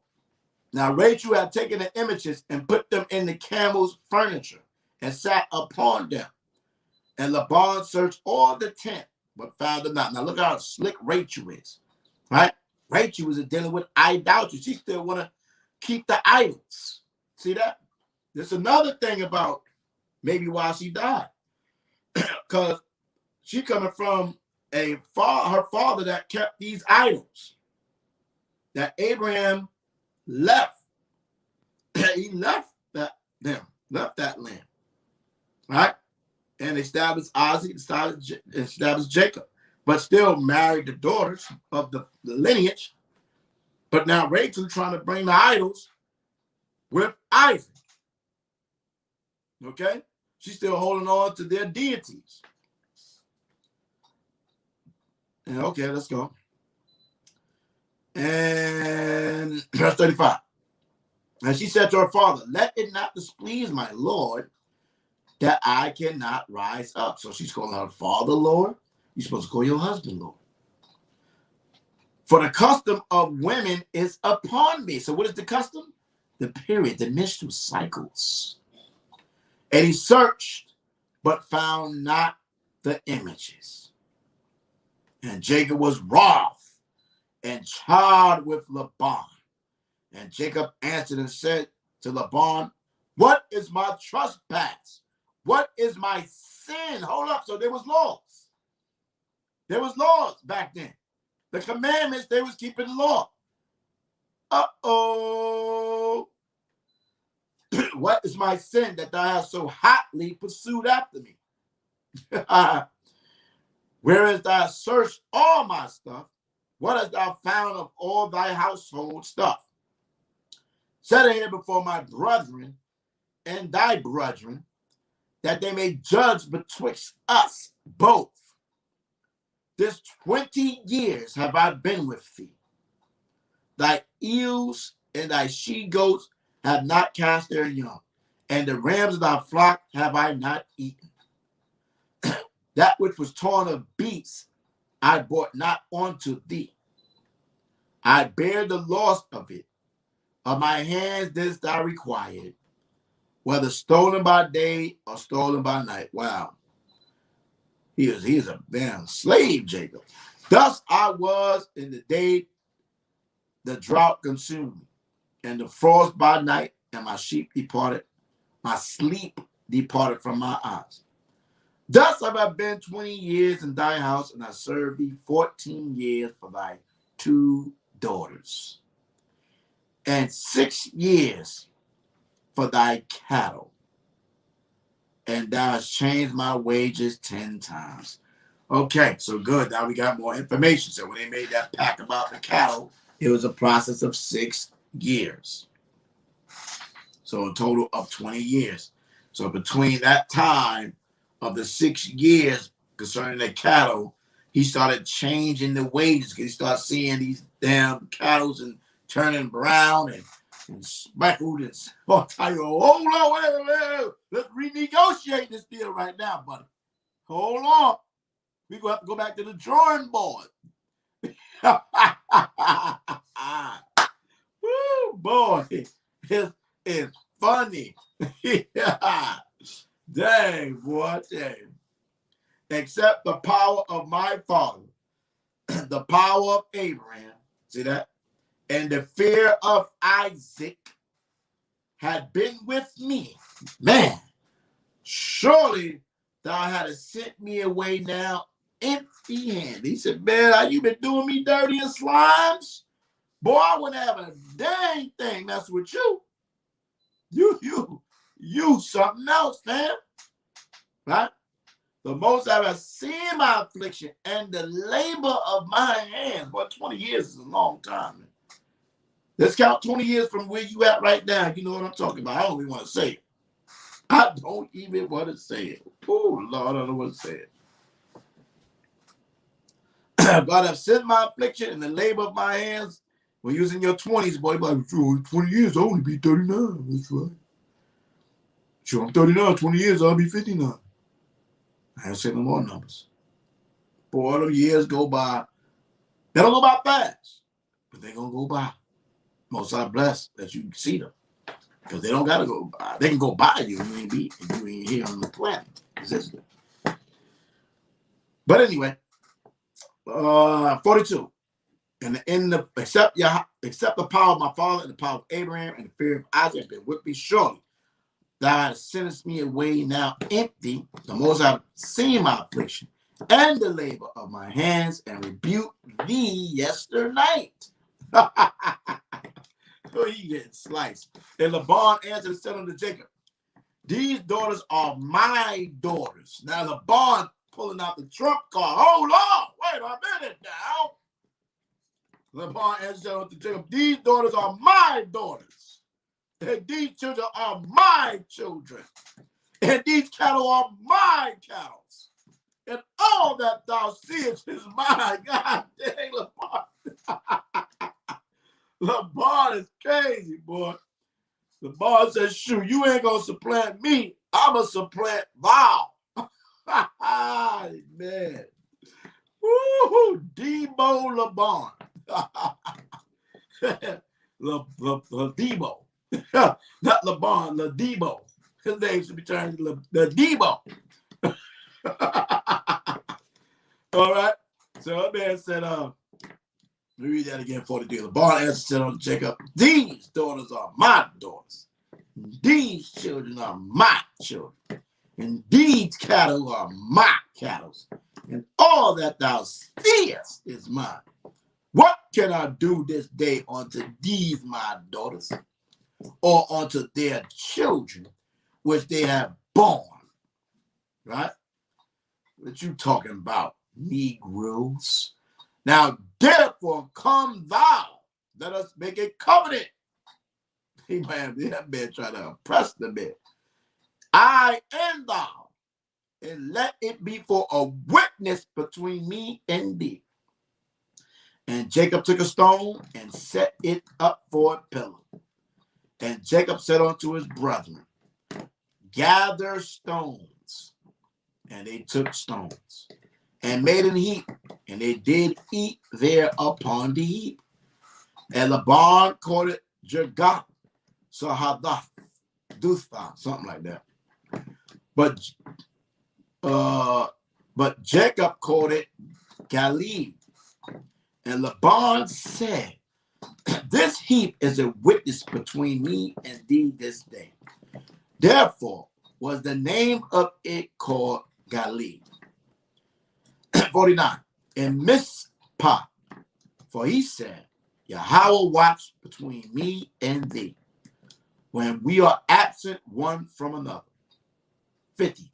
If thou shalt afflict my daughters, all right, there go your domestic violence, beating them down, all type of stuff, doing all type of crazy stuff. If thou shalt afflict my daughters, or if thou shalt take other wives, here's the shutdown. Here's the shutdown. If thou shalt take other wives besides my daughters, no man is with us. See, so this is them. The Most High, Yahawah, when two or more gather in my name, there am I amongst you. There you go right there in Genesis 31:50. No man is with us. See, the Most High power is witness betwixt me and thee. So at the end, that's a witness in itself. You can lie to man, but you can't lie to the Most High. And Laban said to Jacob, behold this heap and behold this pillar, which I've cast betwixt me and thee. This heap be witness. So the heap is a witness outside of them. And this pillar be witness. That I will not pass over this heap to thee, and that thou should not pass over this heap and this pillar unto me for harm. The power of Abraham and the power of Nahor. Now he's trying to mention his father, right? Because Abraham and Nahor had inherited a power from their fathers. The Most High removed Abraham from that. He kept it, being the son of Nahor, right? The God of their father judged betwixt us. So now he will have a competition of the powers. Yahawah, power Abraham, and the power of Nahor, the idols, right? The God of their father judged betwixt us. And Jacob swore by the fear of his father Isaac. And Jacob swore by the fear of his father Isaac. Because he remember that blessing that he got. You remember that Jacob offered sacrifice upon the mount. So there goes an animal sacrifice. For you anti-Meatalites. And called his brethren to eat bread. And they did eat bread and tarried all night in the mount. And early in the morning, Laban rose up and kissed his sons and his daughters and blessed them. And Laban departed and returned on to his own what? Place. Called Yasharah, YAHAWAH, Nishah, or Nishemai. What Yahawah have said we would do in here. All right. So I'll just finish this Torah portion. The next chapter is only how many verses?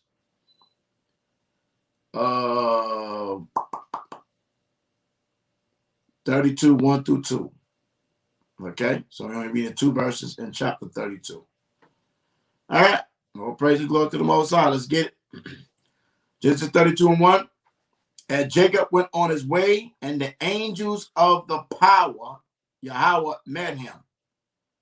And when Jacob saw them, he said, this is Yahawah, our power, the Elohim of hosts. And he called the name of that place Mahanaim. Right? Quick. Let me see what that word means. Let's see. Let me get that.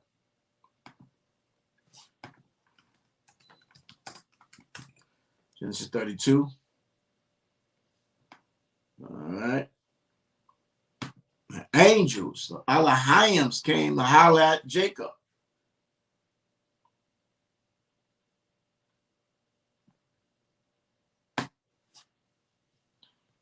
And that word, that word is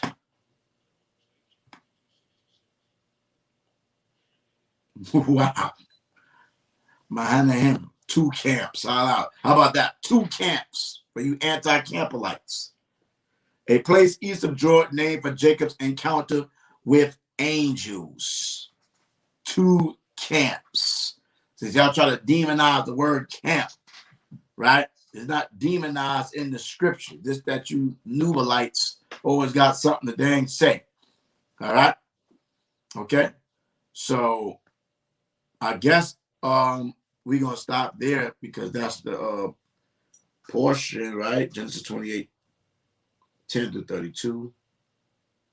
Oh, yeah, 7th chapter, 32nd chapter. Do I stop at the second verse? Okay, I guess I'll read the whole chapter. It's only 32 verses. And Jacob went on his way, and the angel of the Most High met him. And when Jacob saw him, he said, "This is the Elohim, the other one, right, of hosts." And he called the name of that place 2 camps. And Jacob sent messages before him to Esau, his brother, onto the land of Seir, the country of Edom, right? And he commanded them, saying, "Thus shall ye speak unto my Lord," humbling himself, Esau. "Thy servant Jacob said thus, I have sojourned with Laban and stayed there until now. And I have oxen and asses and he don't say and I have oxen and asses, flocks and men servants and women servants." So Jacob came out of there bawling. "And I was sent to tell my Lord that I may find grace in thy sight."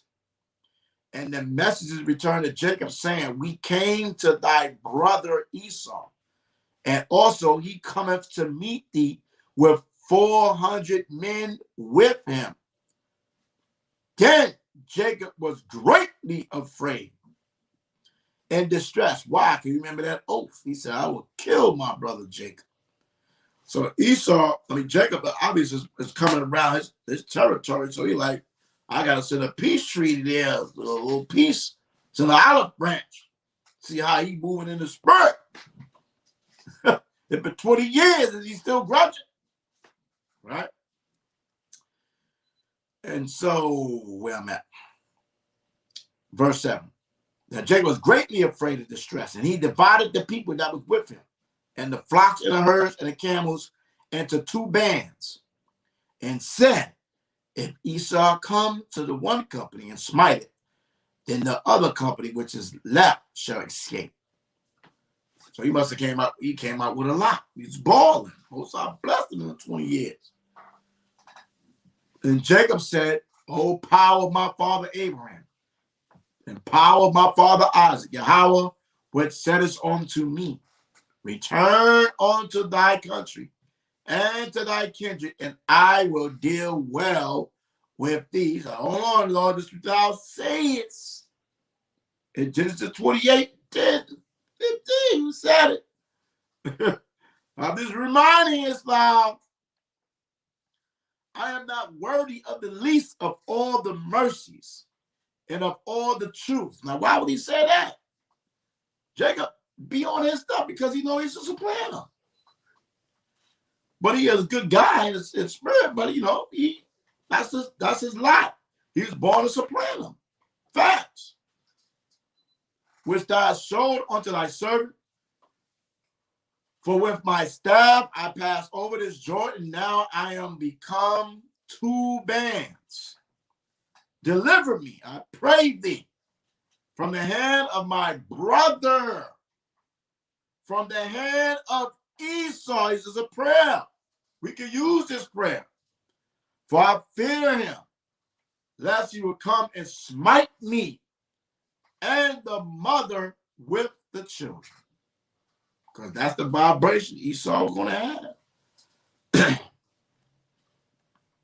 "And thou saidst, I will surely do thee good and make thy seed as the sand of the sea, which cannot be numbered for multitude.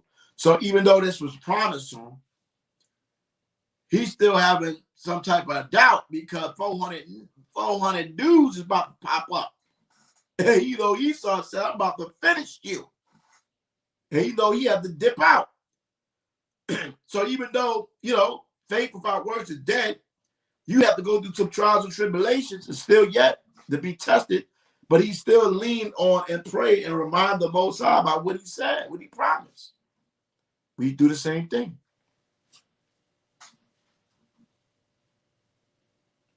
And he lodged there. Matter of fact, he said, and thou says, I will surely do thee good, verse 12, 32 and 12, and make thy seed as the sand of the sea, which cannot be numbered for multitude. And he lodged there that same night and took of that which came to his hand a present for Esau his brother.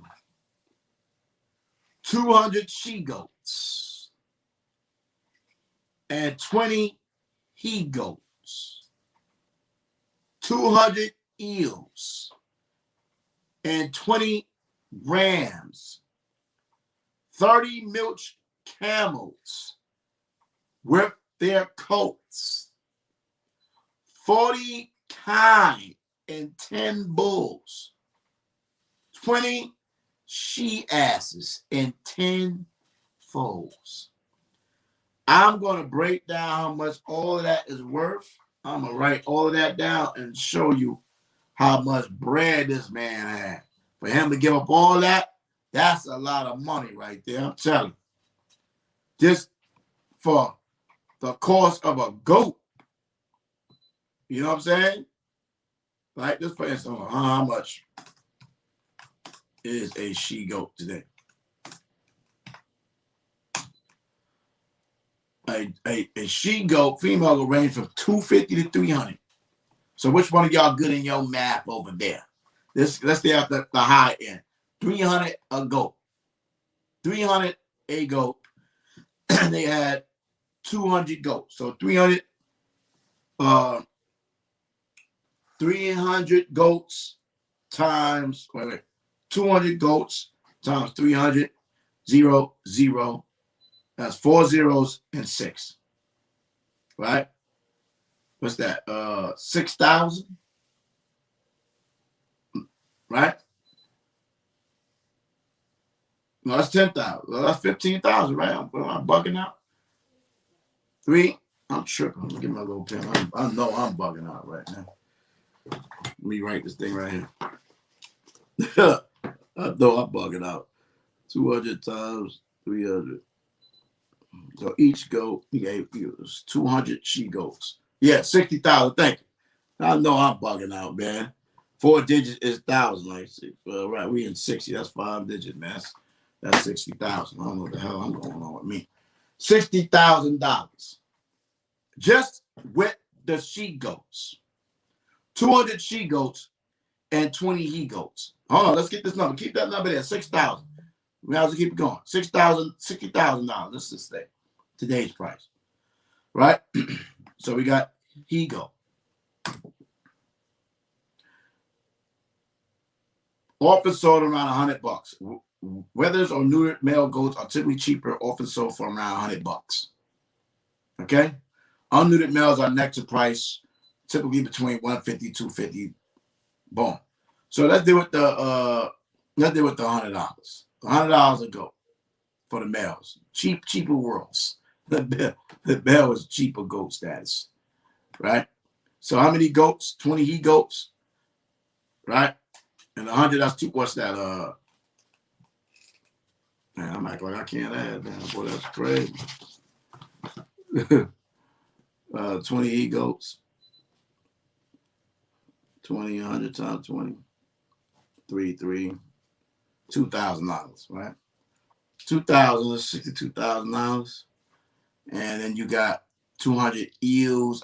So I can waste the time because, I mean, I want to because it's fun. You got the 200 eels. 200 eels. He's almost at so he's over almost 100,000 already, right? He just giving him a gift. This is a gift. The Most High bless this man like, God dang. Female sheep is called an eel, right? Female sheep, right?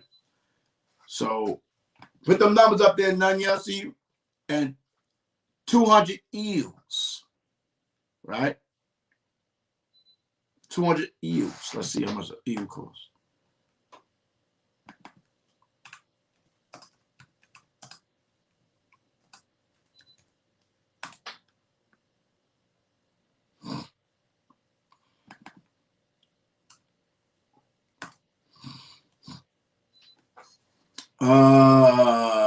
Between 200 to 250. Let's just keep it even. 200. Okay? 200. What's the thing at? So we got, right? 40,000, right? 100,000 already. 100,000 already. 100,000. $102,000 already. That's just from the she goats, the 200 she goats, the 20 he goats, the 200 eels, and now 20 rams. Let's see how much the rams cost. How much is a ram?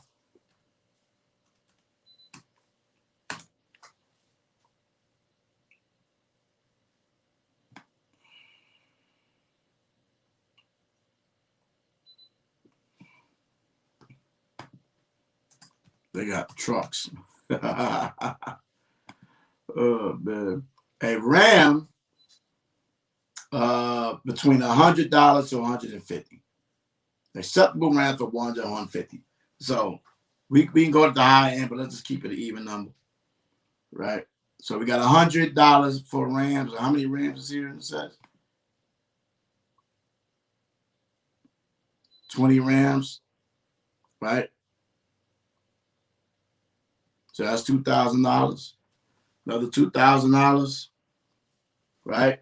60,000, 40,000. We got two 2,000s. So that's $4,000 total right there. Let's put that up there. We got 4,000 in there. 4,000, 4 G's. He's already giving this man 100,000 in gifts thus far, right? And 30 milch camels with their coats, right? Let's see what that is.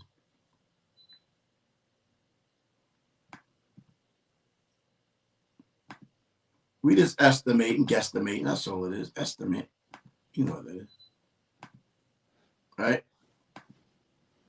Right. All day. So let's see. Let's see how much money this is.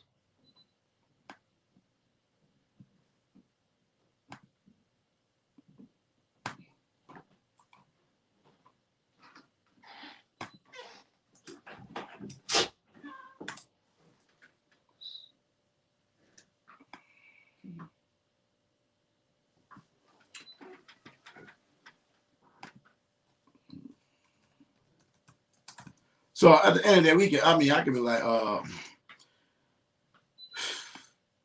is this? This is a little cow, right? Milch is a cow, isn't it?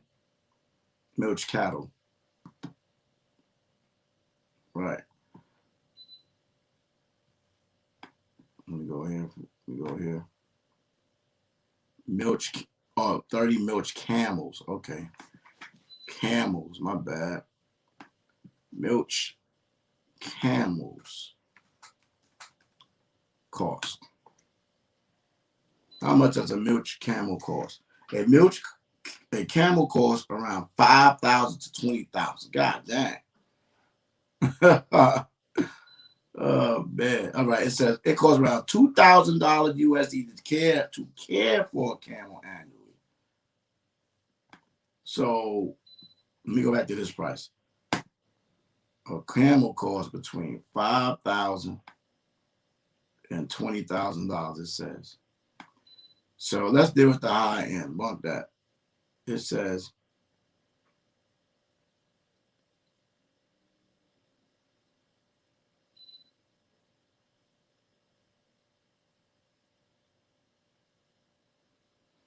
So let's do it the high end, 20,000. So we could do it 5,000. You know, let's do 5,000 because you know it's gonna be more than that.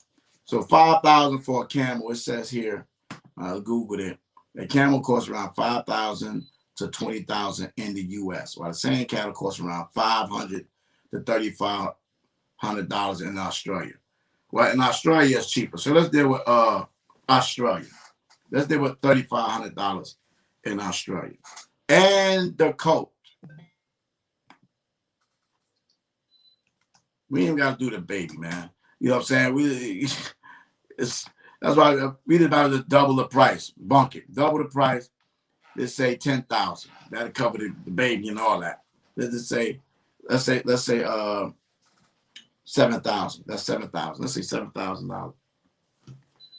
$7,000. So how many 30 milch camels with their coats, right?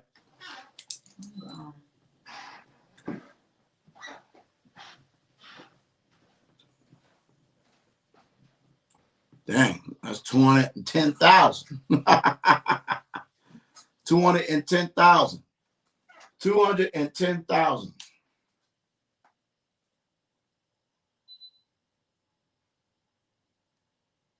Hold on. 210,000. I'm about to end. I'm about to close in a second. Right. 210,000. Okay. And 40 kind. 40 kind. Almost done. Hold on.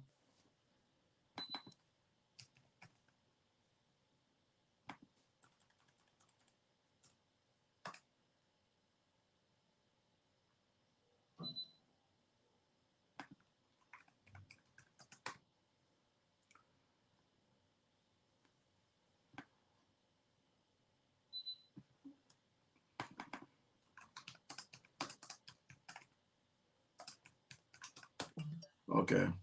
Well, that's still a cow. That's a cow. Okay, so that's a cow, right? Another word for cow. Okay. Kind. So we got 40 cows, right? How much is a cow? Of course. All right, they got between 2,000 and 5,000. Let's go to the high end. 5,000. Let's go 5,000. How many cows it said?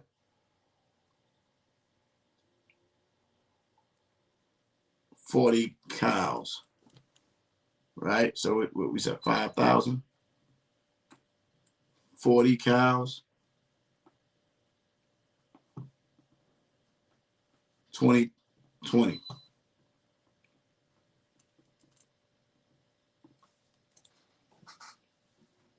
200,000. Right? 200,000. Right? Right? So we got at $5,000 a cow, and we have 40 cows, right? Okay, 200,000. Okay, now we're gonna look up 10 bulls, cows. I guess it was female, right? A bull. A bull is 4,400 to 4,800. So let's do 4,800.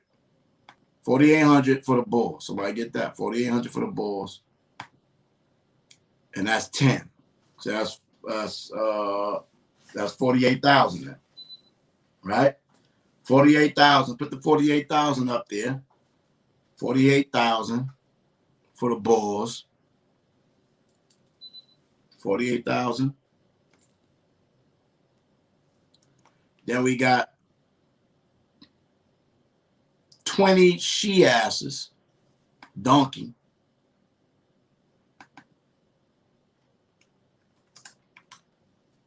Right? Y'all put the 48. All right, 48,000. And the she-ass, ass is a donkey.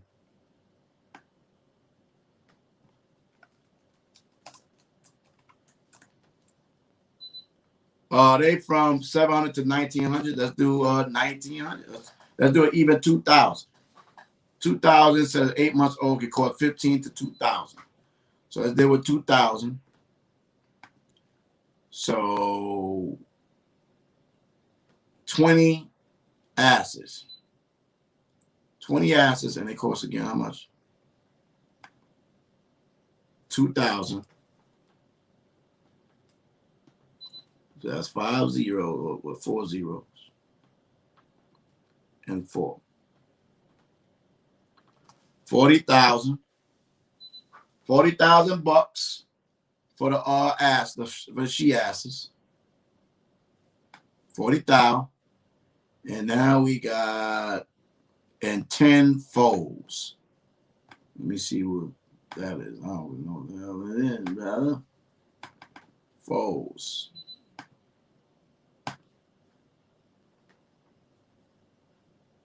Foals animal. Let me see. Oh, it's a foal is an equine up to 1 year old. This term usually mainly for horses. Oh, that's a horse. Okay. Horse. All right. Well, it's a term for horses. Coat or for a male horse. Okay. How much for a male foal?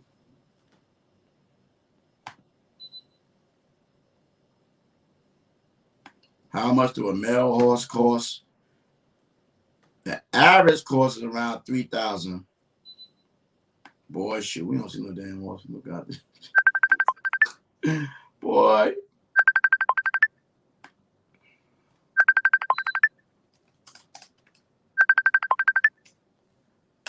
How much for a horse?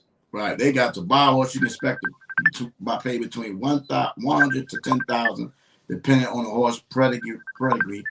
The average cost of a hobby horse is about 3,000. Okay, so let's just deal with the 3,000. We ain't gotta go to the high end. Let's do 3,000 for the horse.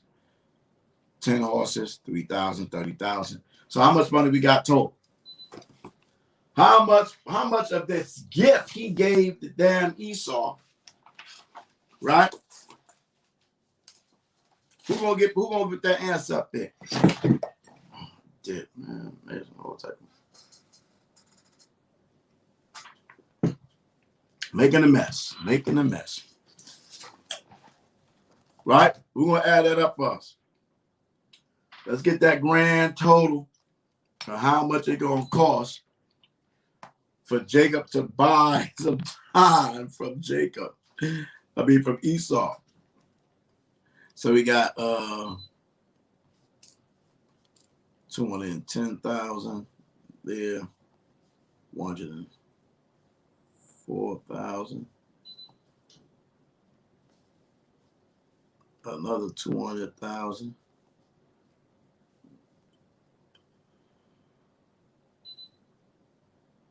We got yeah. That's all together. That's 104,000, right? 104,000. Then you got 210,000. Then it was what? Let's make sure I get these numbers right. So far, 104,000. Let me do that. 104,000. Then there was 210,000. Then there was 200,000. Then there was 48,000. Then there was 40,000. That's the number. So, boom, boom, boom, boom. 8, 4, 8, 4. Nope, that's 12. 1, 2, 4, 8, 6.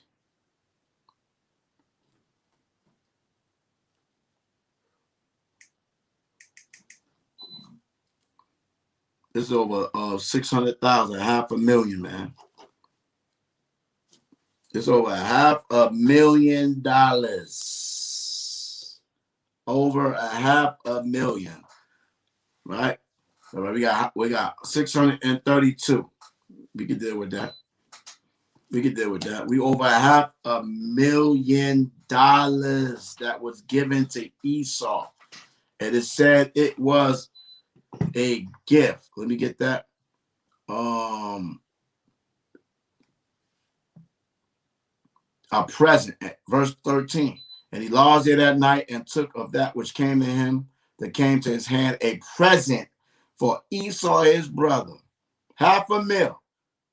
200 she goats, 20 he goats, 200 ewes, and 20 rams, 30 milch camels with their coats, 40 kine, and 10 bulls, 20 she ass, 10 foals, and he delivered them into the hands of his servants. Every drove by themselves, and said unto his servants, pass over before me, and put a space betwixt drove and drove. And he commanded the foremost, saying, when Esau my brother meeteth thee, and asketh thee, saying, whose art thou, and whither goest thou, and whose are these before thee? Then thou shalt say, they be thy servants Jacob. It is a present sent unto my lord Esau. And behold, also he is behind us. And so commanded he the second and the third, and all that followed the droves, saying, oh, this manner shall ye speak unto Esau when ye find him, and say ye moreover, behold, thy servant Jacob is behind us, for he said, I will appease him with the present that go up before me, and afterward I'll see his face, peradventure he will accept of me. So went the present over before him, and himself lodged that night in the company. And he arose up that night and took his 2 wives and his 2 women servants and his 11 sons, and passed over the ford Jabbok. And he took them and sent them over the brook, and sent over that he had. And Jacob was left alone, and there wrestled a man with him until the breaking of the day. And when he saw that he prevailed not against him, he touched the hollow of his thigh. Oh, I can't eat no chicken thigh, because Jacob wrestled with the angel, brother. You can't eat no thighs. Doctrines of devils. And the hollow of Jacob's thigh was out of joint as he wrestled with him. And he said, let me go, for the day breaketh. He said, I will not let thee go, except thou bless me. And he said unto him, what is thy name? And he said, Jacob. And he said, thy name should be called no more Jacob, but Israel. For as a prince hast thou power. So Israel are the princes and princesses of the Most High. We are the sons and daughters. Exodus 4:21 or 4:22. For as a prince has thou power with the Most High and with men, and has prevailed. Regardless of where we at, we have already prevailed, Israel. And Jacob asked him and said, tell me, I pray thee, thy name. And he said, wherefore is it that thou doest ask after my name? And he blessed him there. So you ain't got to worry about my name, right? And Jacob called the name of the place Peniel. Cattle here up the pineal ground. For I've seen the Most High power face to face, and my life is preserved. And as he passed over Peniel, the sun rose up upon him, and he halted upon his thigh. Therefore, the children of Israel eat not the sinew which shrank, which is upon the hollow of the thigh, until this day, because he touched the hollow of Jacob's thigh in the sinew that shrank. All right, so they do not eat the sinew. Let's see what that is.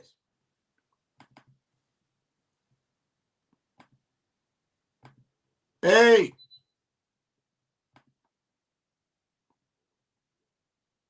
Somebody trying to lead us thou as me.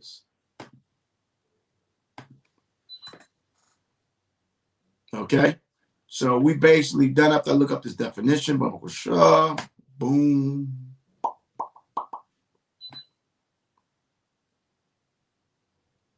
I was about to give up, y'all. On the least of the Torah portion, we got through it. All praise, glory to the Most High. Okay. Guide.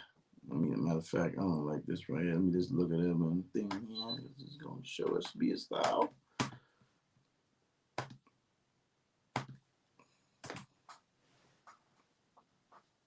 A piece of tough fibrous tissue uniting muscle to bone or bone to bone, a tendon or ligament, the sinews in her neck. That's why you must make sure you clean thy meatus file. Okay? So we have concluded the Torah portion of the law portion. Okay? Of the law portion. All right? All praise and glory to the Most High. Right? For getting us through this. Call Yasharah, the bar YAHAWAH, Naishah, Wanashamai, all that Yahweh has said we would do and hear. All praise and glory to the Most High. We got through the Torah portion, Genesis. Give yourself a round of applause. The Shabbat is over here in the Central Time, Midwest, right? It's a Reynolds rap, baby. Okay. Man's going to the Lord. I didn't expect to get on this call for real style, but I got on it and we got through it. All praise God to the Most High, MASHAYACH. If y'all enjoyed the Torah portion, if you learned anything, or you was just edified, or you just went over some stuff, all right, put a 12 in there for the 12 tribes of Israel. We have completed and finished the Torah portion. All right. So I'm about to get myself together for my evening. I hope you guys do too. Also, I will see y'all in the next class. Somebody popped up. Somebody's all right. Somebody about to cut it off. All praise and glory to the Most High. So y'all be good. I'm your brother Maharawchaa. Bun Yahweh, Bun Yasharah. Right? E37 Ministry, Army of Israel, E37. Men of valor, the few ready, one love, one nation, one king. All right? Y'all be good. All praise God to the Most High.